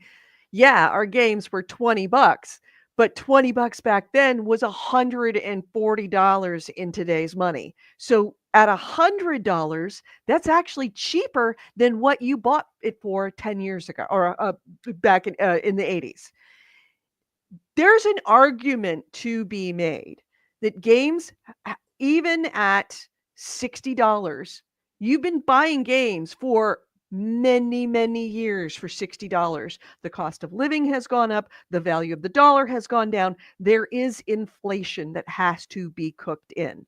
Mhm. Right now, if he could do the backward math, go find out how much $80 today was equivalent back when we first started charging $60 for games. What was that, like 10 years ago, 15 years ago? Sort of the 360 era. Yeah, longer than that then, 20 years ago. Or 360 just had their 25th, didn't they? No, I don't know. no, they had their 20th. So 20 years ago, just say, all right, $80. Okay, I'm going to make it $60 for you. Let's look at what it was compared to, that price compared to what you made back 20 years ago when they first started charging $60. Oh That's yeah. what we're paying today in real money, all right? You cannot get this, you can't have the games that you want for $60 anymore. We did our best for keep it as cheap as possible as long as we could. But now we have to raise our prices. I'm sorry. But like, I don't like it either, but you but don't. we But you don't have don't. a choice. But they do, because, like I said, it's a self-inflicted wound. You can keep the budget in check, and also it becomes a really damning self-fulfilling prophecy, because back when Randy was a kid buying Mhm. Starfighter for $80, that's all there was. Right. But now you have the existential threat of Fortnite, of Roblox, Mhm. of free-to-play games. There's an Mhm. entire economy of games based Genshin around, Impact. yeah, hey, do you not have a lot of money? Come play our game. And when you play those games, you get invested in them. And when you Right. get invested in them, whatever money you do have, you put it Mm. into the thing Because you're it's very invested small in. amounts. You can put very small amounts many, many, many, many times, Yeah. and you get more than $80 out of somebody. But the point is, like, it's free. So Mhm. free to start. So like you can play that game and enjoy it without costing. That didn't exist back then. Mm-mm. And so when you're trying to make an argument for, oh yeah, this game, we put a lot of effort into it, so it needs to be $80. I sympathize with that, but you're talking to an audience that has alternatives. Right. The True. alternative back then was another $80 game, True. was another $70 game. Or writing The or writing alternative, your own. Write your own game. yeah, That's the best that you could do. The only alternative is we go down and buy a game, a coding magazine, a computer magazine, and there were usually, like, in the back of the book, there were code that you could copy, plug in, and make your own and have a game. yeah. That was the only alternative, is a DIY game. The alternative today are plentiful. Mhm. And so to say like, oh yeah, if you're a real fan, you'll buy it. It's like, well, there are plenty of other things to spend our money on. Right. So like how much do you want to push this limit? Because I can just go play Fortnite. Clear Obscura is $50. Like full price, that game's $50. I'll just go play that. Night Rain is coming out later this month. It's $40. I'll just go play that. I've got triple A quality experiences, half the potential price of your game. So if you want to charge $80, you have to make a stronger case than real fans will buy it. Yeah, true. And certainly one that doesn't insult your fan Yes, base, that don't your insult the fan fan base base that that you doesn't have $80 to drop on a game. yeah, I mean, you don't have to insult them while you do it. yes. What's wrong with you, loser? Go get a job at flipping burgers so you can afford my game. Look, everyone mocked the Sony CEO when he's like, "Oh yeah, you'll get a second job to afford a PlayStation 3." Mm-hmm. No, he ain't. No, he ain't. Fuck off. Mm-hmm. Yeah, the let them eat cake is strong in this one. Yes. Oh, yes. That's what it is. It reeks of let them eat cake. That's what I was saying. That it's like, oh, if you're a real fan of bread, you'll go find it or you get some cake. Yeah. Mm-hmm. All right. So let's see. Oh, here's some good news. You were bringing up Elden Ring and Night Rain, who's coming out, that I will likely play and probably end up crying and angry. But here's an Elden Ring that I can get behind that is inclusive of even people like me. Elden Ring, it is confirmed, a live action movie. It's been rumored for a very long time, but now it has actually been confirmed. It was officially concerned with the production house A24. Good production house. God, they have owned this year so far. And the director, Alex Garland. If this is like the only possible combination of people I would want to make an Elden Ring movie, because Alex Garland, he makes some weird shit. Mm-hmm. Like, he can make something really good and compelling. Like, Civil War has some really good action scenes, but he also made Annihilation, which is fucking weird. He And made, Ex Machina, which is fucking weird. yeah, more than that, he made Men, which a lot of people don't know about. But Men is a horror movie that is bizarre as hell. But it's weird in like really compelling, interesting, visually exciting, thematically interesting ways. And so if you're going to take something as wide and sprawling as Elden Ring, like you could turn it into a Game of Thrones length series if you wanted to. There's so much backstory and history there. But I feel like what Alex Garland does well, like he did with Civil War, where the background is the Civil War of the United States. But really, that movie is about what it is to be a wartime journalist. And so it takes this sprawling backstory and narrows it down into just what's it like to be a wartime journalist in a civil war. That's kind of what you have to do with Elden Ring. Take all that sprawling story and just go, I'm going to look at this narrow little part of it. Right. And that feels like what he's good at. He's also good at just making visually dynamic, interesting, weird stories. So, yeah. And A24 is a production house that made my favorite also movie makes of the year weird so movies. What is it? Mickey 17? No, that was Warner A24. Brothers. That was That was A24. Warner Brothers.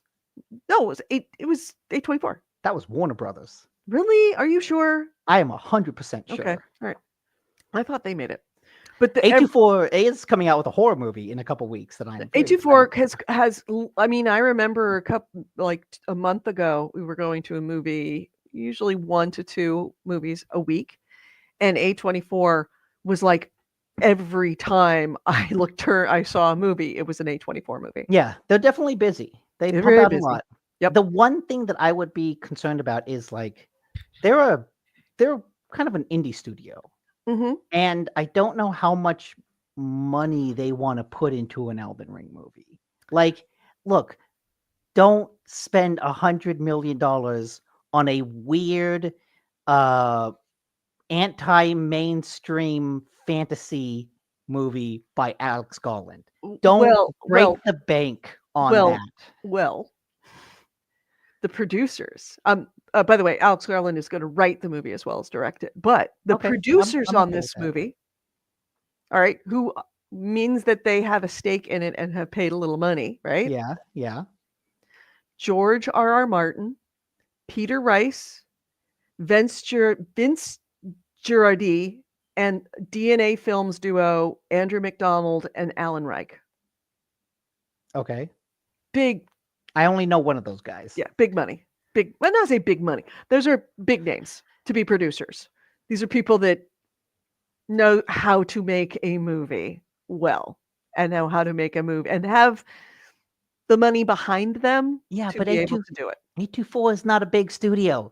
Do not spend $100 million, A24. For the love of God, Let me see what I don't want this to bankrupt you. I don't think A24 is as small as you think. A24 movies It's 2025. I believe they describe it as a mini major. It's Okay. one of the mini major studios. It's All right. not Warner It is a Brothers. mini It's major. not Paramount. Oh my God, they released Friendship. That's right. Bring See, Her real Back, shit. Materialist. This is just this year. Sorry, Yeah. Babe, Eddington, The Smashing Machine, Marty Supreme. These are the ones that are coming up. It's Yeah. not the ones that are these are just the ones that are on the way. Jesus Christ, so many coming up. Let me see. List of A2 films so far. 2014. I didn't realize they've been doing this since 2014. Yeah, they've been at it for a long time. There we go. They hit it big with a couple movies like 5 or They so did The years ago. Brutalist. They did Baby Girl. And this is just was the end of 2024, beginning Yeah. of 2025. Neither of those made a lot of money. Opus, Death of a Unicorn, Warfare, The Legend of Ochi, Friendship. None of those made a lot of money. Mm, Which is okay if you don't spend a lot of money, which generally they're pretty good at. yeah. They do the Blumhouse approach, where Yeah, you They keep the know budget, how to make it. They know how to make a dollar stretch. keep the budget low, and like let a filmmaker do whatever they want, like within a reasonable budget. Death of a Unicorn is a very good example. I didn't feel cheated by the investment that they made in the effects. No, but unfortunately that movie still didn't make its budget back. That movie Right, kind but of it was flopped. because it wasn't a really good movie. But it wasn't not a really good movie because they didn't have enough budget. They know how to make the dollar dance I very hope so, efficiently. which is why I hope that they don't give Alex Garland a blank check for this. I can't imagine he would have. If it was Warner Brothers that was doing it, there's a blank check. The A24, it can't be a blank check. Because Warner Brothers could afford it. Mm-hmm.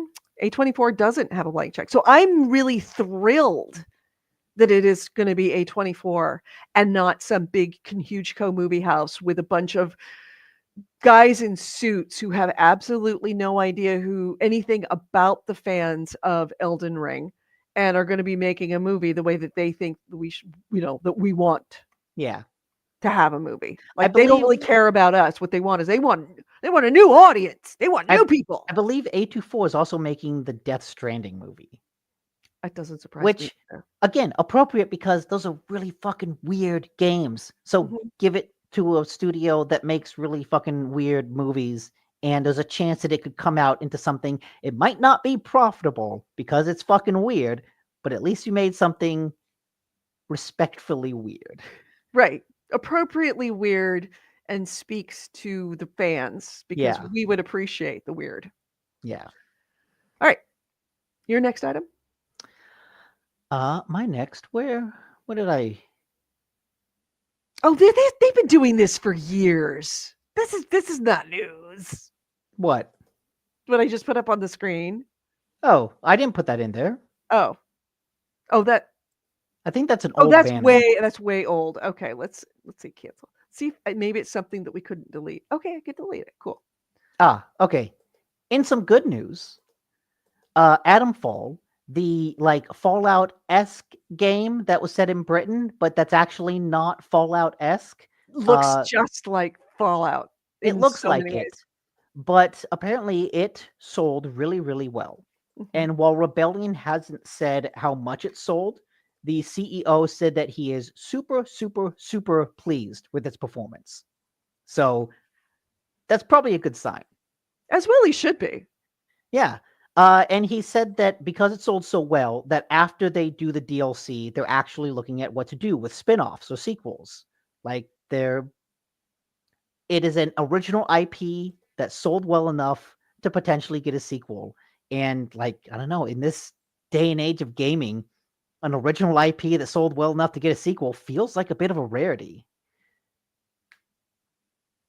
Yeah. I'm sorry. I'm just looking at it thinking, God, this so looks like a Fallout game. It looks like it, but doesn't play like it. It plays like a bit more of a scavenging game. But I really liked Adamfall. Adamfall is cool. Elsewhere in the interview that they were talking about this, the CEO, who I should name, Jason Kingsley, is the CEO of Rebellion. Mhm. He compared Atomfall to Clair Obscura and said, like, oh, it feels like there's a bit of a mid-tier game rising up, that between the two of them, and two games do not make a trend. It's always three. Three makes a trend, so we need a third game. Mhm. But he's like, both of our games felt like they had really big success with a moderate budget. And he's like, I kind of hope this gives me hope for the future. Yeah. And so it's interesting to put that in contrast to Randy Pitchford's comments. And like, Borderlands 4 didn't have to be twice the budget of Borderlands 3. Like, you can keep the budget a little bit down and maybe not charge $80 and just make something that's kind of cool. Just Yeah. make a good game. Just make a good game. Look, it doesn't. The truth is, that's not always the recipe for success. You True. can make a great game and have it fail spectacularly. Oh, Mass Effect Andromeda? Anybody? Are you saying Mass Effect Andromeda is a great game? No. Oh, I thought you were saying you could spend a lot of money on a game and that you can bomb. No, It I'm cannot saying be a you great can game. an amazing game. You Mhm. can make a work of tremendous art and it can still flop spectacularly. True. But like, if you make a brilliant work of art that flops for $100 million, that hurts a little less than doing it for $200 million. Like, Mhm. it's going to be risky either way. But hey, manage those risks. Oh, the third game is Corey Wallace. The third game is going to be Ookie Bookie. If they do, I swear to God, I will sue the crap out of them. That's my IP. That belongs to the Game House. That belongs to all of us. Atomfall 3, shooty, shooty, jumpy, jumpy. I thought it was jumpy, jumpy, shooty, shooty. Because it's, they don't want to infringe on our copyright. Oh, I see. Yeah. Corey Wallace says, I still loved Andromeda, possibly more than the rest of Mass Effect. That's interesting. Ban him. Ban him. Okay. I know we can't afford to because he does all the links, but Corey, there's a job opening for you.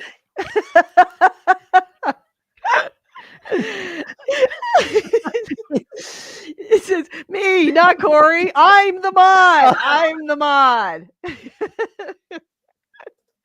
All right. Giving it right along, moving the story about. Let's see, what else do I have? Oh, my last item. And I mean, I don't have to disclose it every time, but I mean, I will just in case. I feel like whenever we talked about Ubisoft, when I had Ubisoft stock, I talked about the fact I had Ubisoft stock. It's called disclosure. You will sometimes hear it on NPR. NPR will report a story, and then they'll say Microsoft is a donor, or Microsoft owns, or something like that. That they disclose that Microsoft owns us a little bit. Yeah. Gotta let you know. Disclaimer. My disclaimer is, if you aren't already aware, the boyfriend 2 weeks ago, 4 weeks ago, 3 weeks ago, somewhere around there, was fired from Embracer. He was one of the 14 Embracer people that were fired from, sorry, not Embracer, but Crystal Dynamics. Which is owned by Embracer. Which is owned by Embracer. So, disclosure done. Where is it? Remember was it last year? Yeah, it was last year, right after I started dating him. Remember Embracer restructured into 3 things where it was like kind of the tabletop gaming was shuttled off into one branch. And then they had Coffee Stain, which was in the second branch, and all like the, medium-sized companies. Yeah. And then they had what they called Middle Earth and Friends. Yeah. No, not Middle Earth and Friends. It was called It was Middle Earth and something. it was called Middle Earth and Friends. And that was where they put, because they have the rights for Lord of the Rings. And that's where they put Crystal Dynamics and their big like AAA studios. This is where they're heavy hitters. These are like, and Nick and I characterized it back then of Marry Fuck Kill. Yeah. It was clear that it's like, these are the ones we want. These are the ones we might get rid of, but we might want to keep. Not quite sure. And then these are the ones we're selling. They have restructured again. Again. It is done again. So that is it's mostly coming from Coffee Stain. They are splitting off Coffee Stain into their own little division all by themselves. They're going to be a standalone at the same level of Middle Earth and Friends and the other two other things. Coffee Stain's going to be its own thing because apparently it looks like they're going to split it off to be public. They're actually going to be selling shares. It's going to be a separately listed company. So you could buy shares of Embracer. You can also buy shares of Coffee Stain. They said now as we take a step forward, and by the way, CEO, this is Coffee Stain's CEO, Anton Westberg, said in a press release, now as we take the step to become a separately listed company, it feels both exciting and honestly a little bit scary, but in a good way. We can now focus on even more on what we do best, supporting our developers, staying close to our communities, and building an even brighter future for Coffee Stain. So Coffee Stain, which, you think of it being like a little teeny tiny studio, it's actually responsible for 250 developers and publishers.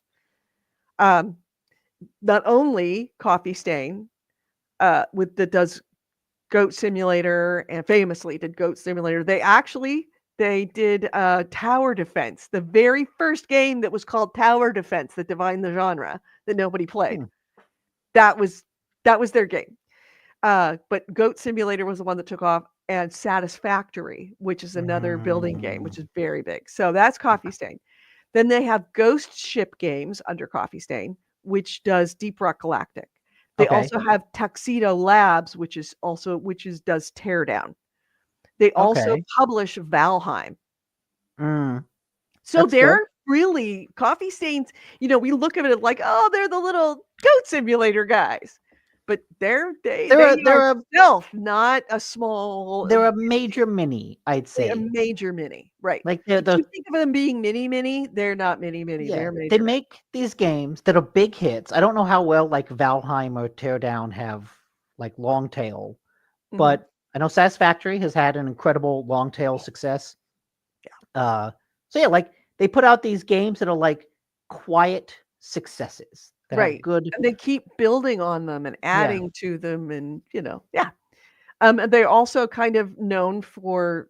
I don't say known for their bugs, but in the same way that we love Bethesda for their bugs, that's Coffee Stain. Their games kind of have little bugs in them that you can exploit and make things do they're not supposed to do, and that's kind of the fun, is breaking their games. Satisfactory being one of them. They're also renaming Middle Earth and Friends, their top tier developer arm. It's now going to be called Fellowship Entertainment. They're still going with that Lord of the Rings IP, right. Even though no Lord of the Rings things outside of the movies have been successful. They're still going to keep pumping out Lord of the Rings stuff, even though nobody gives a shit. Nope. But poor, oh God. What's the guy who played Gollum? Oh, I forget his name. The motion capture guy. Yeah, forgot his name. Andy Serkis. Oh, he's directing a Gollum movie. Oh no, and really? It's going to come out next year. It's actually a thing that's happening. Anyway, wait, so AC Wraith corrects me. Shadow of Mordor was very good. That's true. And we'll never get another one because it was too beautiful for this world. Yeah, they had to lock it away in the vault. So Middle Earth is now Fellowship Entertainment. Fellowship Entertainment has 40 AAA developers underneath it. It's not just Embracer. Embracer obviously is one of them. Sorry, not Embracer. Crystal Dynamics. Obviously, Crystal Dynamics is the biggest of them, I think, is arguably the biggest. 4A Games, which makes Metro. Crystal Dynamics, which makes Tomb okay. Raider and is working on Perfect Dark. Yeah. Eidos Montreal, which does Deus Ex. Warhorse Studios. I did not realize Warhorse Studios was Embracer. They did Kingdom Come Yeah. Deliverance. And Nordic HQ. And of course, the Lord of the Rings IP is underneath that as well. So that's their, that's their Mary, but they've changed the Mary's name. So I saw this news story, and yeah, what the made me Gollum game was shit. It really, really was. Sorry. roll my eyes and sigh so hard at this is that who's the Embracer CEO, when he was making this news, he's like, oh yeah, we're diverging all this stuff, we're making a new studio, and guess what, we're back in the acquisition business, we're looking for studios to acquire. Lars Wingenfors. And that fucker, I thought, you, this, he is the epitome of everything that is wrong with tech CEOs. I'm going to buy everything that I can. I'm going to lose a lot of money, fire all those people, shut down studios. And then the moment that we're okay again, I'm going to go back to buying everything that I can. No lesson learned, no consideration of like, what is actually worth purchasing? What can we actually do? He buys and buys and fires and closes and buys and closes and buys and closes. I feel bad for anyone that has to work for Embracer, because I feel like it's all the game industry, No, but it depends. Embracer especially, I feel like just they were known for buying studios and then just irresponsibly spending money that they didn't have yet. And then when the deal didn't go through with the Saudis, they're like, well, shit. We're not going to fire the guy who irresponsibly spent all our money. We're going to fire everyone under him. I fucking hate that guy. Yeah, I'm learning to not like him, but that was the whole, I think, point of breaking it out into 3, is that the bottom tier ones, companies, if you were acquired and you're put in the middle company, you should be a little concerned. But if you're acquired and put into, what was it, Fellowship Entertainment, you're fine. He's not going to shut down the AAA companies. He'll shut down the little companies and funnel money into the AAA companies. I wouldn't put anything past him. True. He is just an idiot. Just wait until the next Saudi deal falls apart. Yeah. We'll see. Anyway, that's my last story of watching it crash and burn from the sidelines now. Well, I have a happier story. Apparently, story. Games Workshop is doing really, really well. The Nottington, UK company behind Warhammer said that their profits are up to 255 million, up from 203 million pounds last year.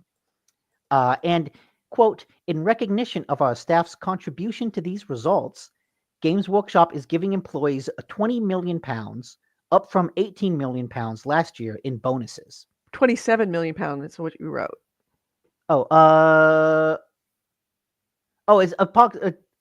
It's 20 million pounds, which is about $27 million. Oh, got it. The bonus will be paid on an equal basis to each member of staff. And so IGN actually did the calculation. And since Games Workshop has about 1,500 staff, that's about an $18,000 bonus. Oh, it's being shared equitably. Yeah. Not based on income or seniority. No. They're giving it to all employees. So the receptionist is getting $18,000 bonus. If she's an employee and not a contractor, which, who knows? But yes. That's awesome. That's awesome. And I do like that because it does give credit to people that facilitate the guys that do it. We're just as much a part of the team as administrative professionals. Hey, you wouldn't be able to do what you do if we didn't do what we do. Yeah. And we are always the ones that's like, oh, she's the secretary. No, she's not. She's the one who deals with all the shit so you don't have to.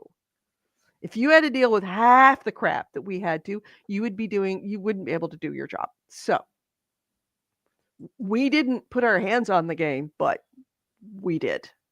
Yeah.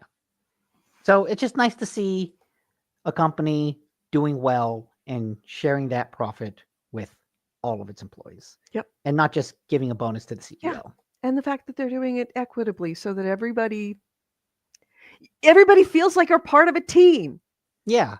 I don't think that there is a single person in that company that's like a senior coder that's going, "Hey, why did the receptionist get $18,000 and I didn't?" No, because they're all on the same team. They're all building it together. It's not about who. It's not quibble about who killed who. It's not about who did what. It's about we all all contributed to the murder. We all contributed to the massacre. Anyway. So I don't have anything else. Do you? No, that's it. Okay, this is from June. AC Ray said this is from June. Warhammer Maker gives its unique and often quirky staff $8,600 bonus as a thanks for sales surge. Oh, so they got an $8,600 bonus last time. That's nice. 2024.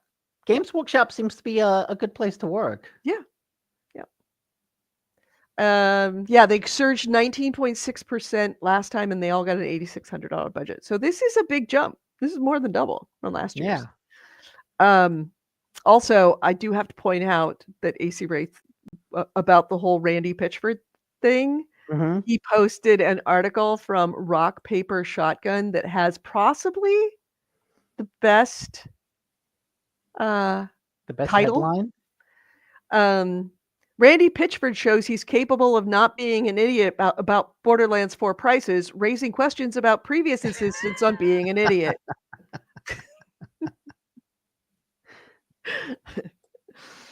Anyway, what did Oxytocin 420? Hey, wants to know what did Eve Gimo do today?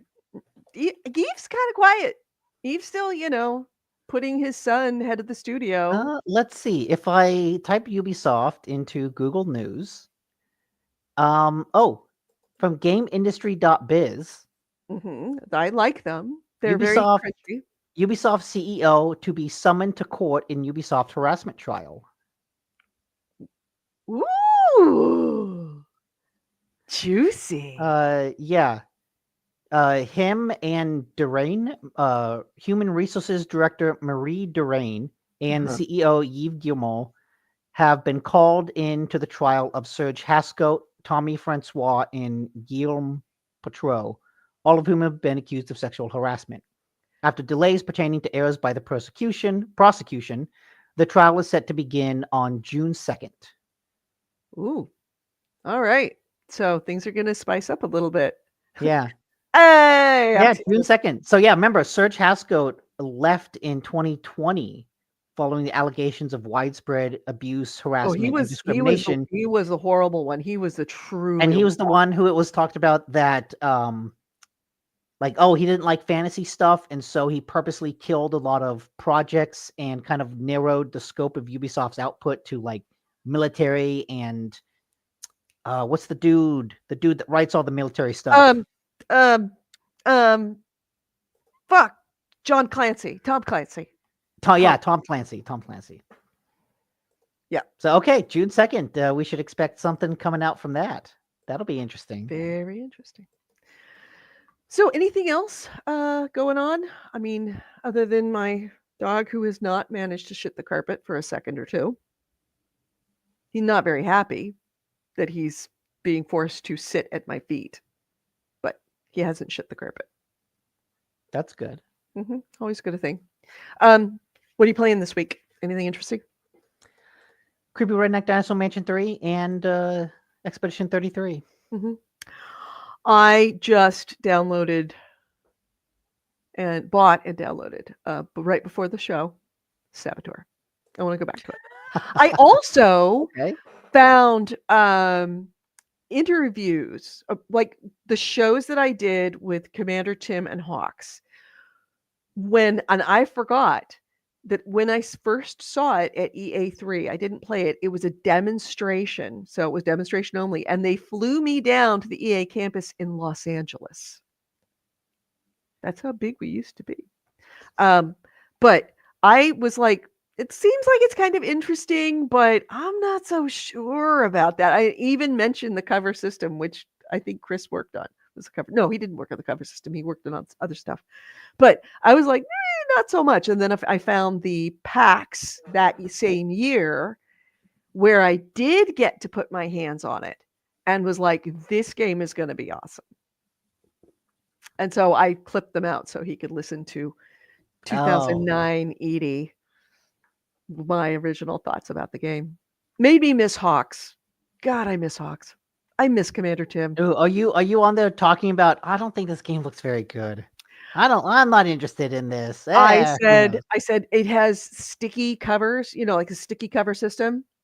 And I was like, I haven't ever seen that really work well. I mean, maybe they did it right, but I'm not so sure about this. I said, the story's it looks like the story's not the game, but the story's on rails. It's very story driven. So it's like not a bunch of like running around. Well, that's the thing. You could drive. That's what made that game great, is you could literally get in your car and you could just drive on a road and you could keep going. And eventually you would get to the beach. Or the map, if you drove the other directions, the mountains. Now there's nothing out there, nothing to do, but the world itself was massive. So, let's see. GeoGuessr map makers make most popular maps unplayable in protest of Saudi-backed esports World Cup. I heard about that. I think they were looking at making GeoGuessr a game in the Saudi-backed esports World Cup. And so in protest of that, a bunch of the map makers basically blacked out their game. Good.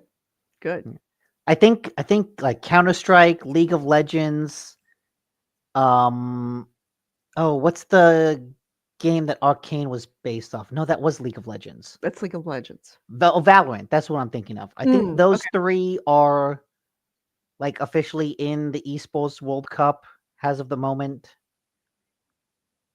I don't know what else is. He also posted 6-1 Indie Spring 2025 showcase. Every game announced. I missed that. Yeah, I did too. Corey Wall says ESO has their yearly expansion coming out next month. Yep. More money, less problems.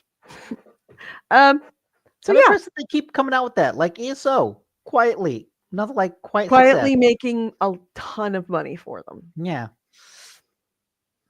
I got nothing else in my life other than my house being so full of very fine plaster dust that it's actually affecting my breathing. Maybe it's not safe to move back yet. It's not. No, it's not safe for me to be in that. Not safe for my dogs to be in it either, but don't have a choice. But I do have to now pull up all the carpets because all the carpets are ruined. There's no way of getting that out of the carpets. It's permanent. But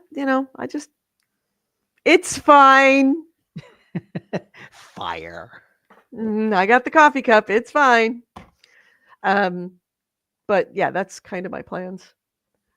A couple of interviews happening for the man-child with some pretty good studios that I'm not going to mention because don't want to. Okay. But yeah, looking pretty interesting. He's just going to go from Crystal Dynamics to some other company in the fellowship. No, that is not. Crystal Dynamics to, who else did you say? It's Eidos Montreal. Oh yeah, Eidos, the Nordic THQ.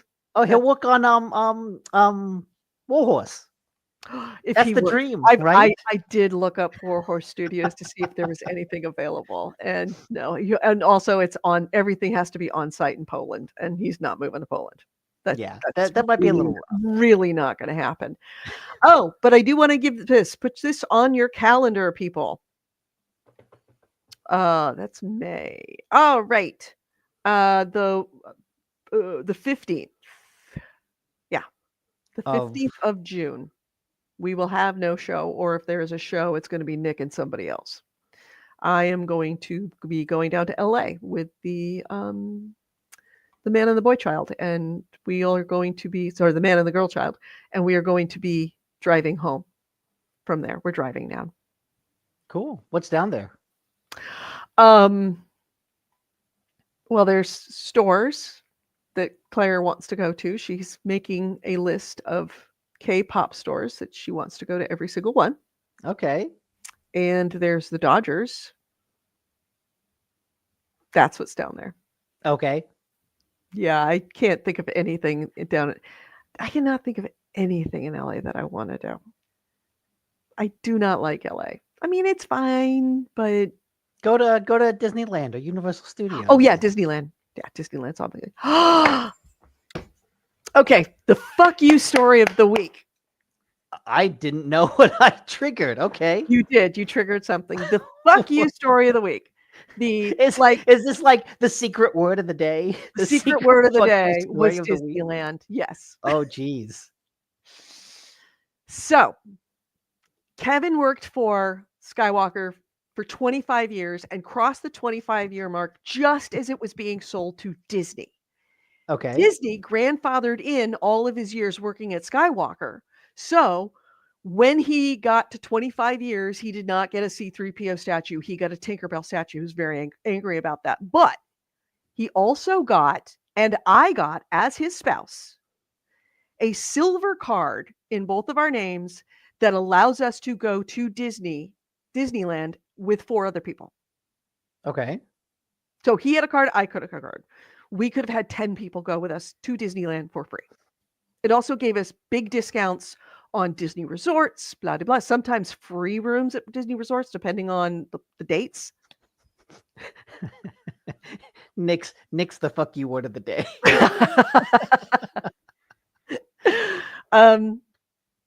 So Kevin's dead, and Mhm. I have this card, and we're going down to Disneyland. And do you know how much it costs to go to Disneyland now? A lot of fucking money. You want to guess? Oh, I know. I think tickets are like 180. Ryan works at Disneyland, and so I talk with Ryan a lot. So I kind of know the general vibe of things. I'm hearing $271, as much as $271. Oh, Yeah. I could definitely. It depends on. Maybe I need to hit up Ryan. It depends on when you go, but oh yeah, like I'm sure he could. Yeah, he could do something. Yeah, and he owes me. But I had this card, right? So I wasn't sure if it still worked, considering I'm a widow of a 25-year employee. So I had to try and finally found the number to talk to them. And I was like, hey, I have this card. I don't know if it still works for me. My husband passed away in 2021. I've still got this card. It's in my name. I don't know if it works. And they were like, oh, 25 years. Yeah, I'll put you through to the retirement department. But 25-year employee, as long as he's over 55, when he retired, yeah, that card's good. I said, well, he died at age 51. And he's like, oh, well, then that card's not good. Oh, I got no retirement benefit. I got nothing. so it's Because he wasn't 55. That they give you the card, but the card is contingent on him still being there until he retires, which is minimum 25 years after age 55 and older. But because he died at age 51, there's no 25 years and dead. Is the card like a credit card? What happens if you go to the Disneyland website and just put in the number? I don't even know how to use it. I don't even know how to use it. So okay. I don't even know if I have to submit for it or what. I don't even know, to be quite honest, whether Disney knows that that he's dead. They may not even know he's dead. What if you just tell them, yeah, he retired? Well, yeah, I guess this year. He would be 55 this year. Yeah, he retired last week. Submit for his retirement. Oh, God. I don't look good in orange, Nick. I really don't. I do not want to end up in federal prison. It's not illegal. It's just massaging a couple facts. Submitting for benefits for a dead man? No, that's illegal. It fraud. is a reconsideration of the timeline of things. Look, he would have retired now. Oh, yeah. I am simply He absolutely would have retired. You are filing on behalf of this alternate scenario. On behalf of an alternate scenario. Yes. True, because I mean, realistically, he isn't still an employee. Yeah. He just hasn't worked for them for 4 years. You're just working with alternative facts. Mhm. And we've established in America, alternative facts are still viable facts. Oh, no drink of the show, Corey Wallace wants to know. Oh, that's right. I even brought this out of the fridge, but I never we'll do it next week. open. The last one, the very last one, horchata. It is. We'll do next week. Yeah, I said, Tosin said, right. get what you deserve. Yeah, I kind of sort of do. But, sometimes dice don't roll your way. And that's one thing that I learned losing Engineer Kev is that sometimes things are shitty. Just show up to Disneyland, flash the card at whatever poor minimum wage employee is there, and just go like, look, I've got the card. Give me the discount. And they'll be like, oh, fuck, I don't get paid enough to deal with this. Okay, fine, go through. Pull up in your DeLorean. Back to the Future. Just move, shift a couple of years. Yeah. Anyway. Well, actually, like if you are actually considering going to Disneyland, hit Ryan up. I should hit Ryan up. Do something for you. Yeah, even if it's just one ticket would be helpful, or like a discount of any amount. Because I mean, they're expensive. And we went to LA last year for I forget why we went there, but we went to Disneyland because Ryan was like, "Hey, I can get you in for free." Oh. And so he got me and Rachel in and basically gave us a whirlwind tour where he's like, hey, we're going to skip the line for every fucking ride. And so we went on like every roller coaster, every ride until Rachel was like, you know what? I realized I don't really like roller coasters. So I'm going to hold back. Well, and I remember it was really cool because we went on the Matterhorn as they were doing the fireworks show. So there was a really cool moment when you go through the tunnel in the Matterhorn and you pop out of the tunnel as all the fireworks are going on. And then you like whoosh, turn around. And that's awesome. Like, oh man, this is really cool. Yeah. I don't know that Ryan would do that for me. I mean, we've known each other a long time, but our friendship has only just been repaired. Yeah. I think that I can use that repair, leverage that a little bit to maybe get a couple of tickets, or a ticket. But maybe, something. I don't think that we get to that. But yeah, it's worth like saying, hey, I'm going to be in Disneyland. Mm-hmm. That'd be good. All right. Listen to Nick. Oxytocin 420 says, listen to Nick. Yeah, we should listen to Nick. Look, all right. I am just the idea guy. Like, I'm just putting out ideas. If you happen to like file some paperwork, I had nothing to do with that. Yeah. I mean, it did occur to me that what happens if I just file a little paperwork now? Yeah. See, just act like you belong there confidently. Oh, I'm not going to act like they belong there confidently. I'm going to maybe, just, they may not. Yeah, they may not even know. They may not. You know what? Just walk through the turnstiles. You're like, don't you know who I am? Get out of my way. I've got a silver card. Yeah, get it. Yeah, just flash your silver card and be like, look at this. Fuck off. And then just keep walking. Yeah. Yep. Anyway, so let's fun as this has been. And it has been fun. Yeah. I think we should wrap this up. So let's wrap this up. Yeah. You've been listening to GameHounds. GameHounds episode 782. We did record this on Sunday, May 25th, 2025. I'm Edie Sellers, and with me has been Nick DiNicola. Ways to get a hold of us: GameHounds.net is our website. GameHounds@gmail.com is our email. We record the show live every Sunday at 2 p.m. Pacific, 5 p.m. Eastern on Facebook, on YouTube, and on Twitch. And I have been saying it wrong for many, many, many years. Facebook.com, The GameHounds, YouTube, GameHounds Vids, VIDS, and Twitch, The GameHounds. So you'll find us all of those places, and we would love to have you join us if you can be live. But if you can't be live, you can listen to us after the fact at any of those places or as a podcast, audio show on iTunes. If you are listening on iTunes, do me a huge favor. Leave a comment about the show, because right now we are applying to go as media to PAX, and we kind of like to have a few more numbers, and the numbers happen when you start getting people liking, hitting the like button for each of those, or hitting the star button, subscribing, but most importantly, leaving a review. Just a couple of words. That's all we ask. And that would be very helpful, especially right now. Hey, Patreon, speaking of just a little, just that's all we ask. Patreon.com/GameHounds. We are Patreon funded, not 100%, but it always helps. It helps offset some of the subscriptions, some of the costs that we need to actually put this stuff together and archive our vast array of old shows. Patreon.com/GameHounds. $1 a month is all we ask. It's like 25 cents a show.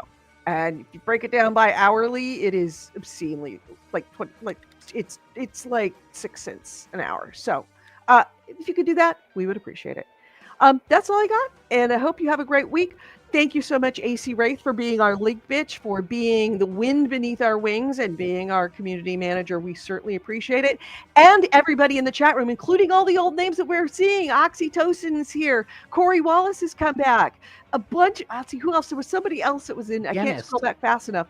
There was a ton of people. So we'd love to have you come back. Hopefully, we'll see you next week. Bye, everyone.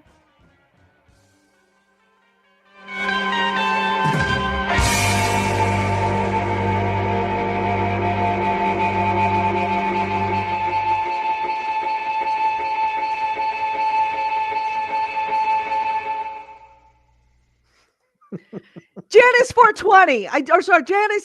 Janice 117. I can't remember. Janice 131. 131. Janice 131. Damn it, I forgot about you. And you're my neighbor. I said it. I got his Okay, name. good. As long as you said it. Hey, Janice, get on. Are you on our Discord if you're still here? If you're on our Discord, dude, get it. If you're not, get on our Discord. Let me give a banner so it's got the Discord here. Or you can just look it up. But where's our Discord? There we go. Discord. There we go. Don't let her lie to you. It's more like 2:30, 3 p.m. True. It's we try to hit 2:20.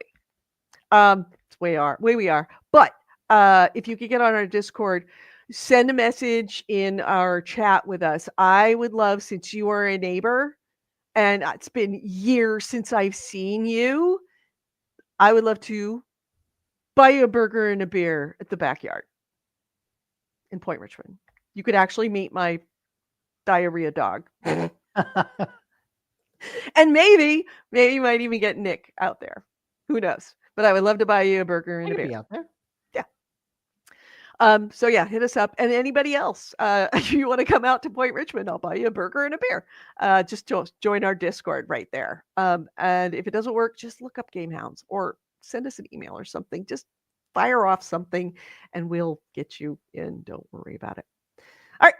Have a good week, everyone. Thank you for being here. And yeah, good news. We filed for the first time to go to PAX since 2019. So this is the first PAX in what? That makes it 5 years? 6 years. Yeah, good. Pre-COVID. 2019 was our last show. Because I had to look back and pull up all of our old coverage. So yeah, it's been a while and I'm looking forward to it. So come September, we are going to be back at PAX, hopefully, if we are approved. We'll see. Hopefully they'll remember us. I did put a little something in there saying, "Hey, remember us? I could give you all of our past stuff, but that would take a lot of work because we been doing this since like 2007." I mean, that assumes that any of the people that used to know us are still there. Yeah. Well, I don't know. PAX enforcers and PAX wranglers, they're like a bit like burners. Like this is their big thing every year. They see all of their old friends again. Like this is their Burning Man. So Yeah. All right. So we will see you all next week. Have a great week, everyone. Bye. Bye.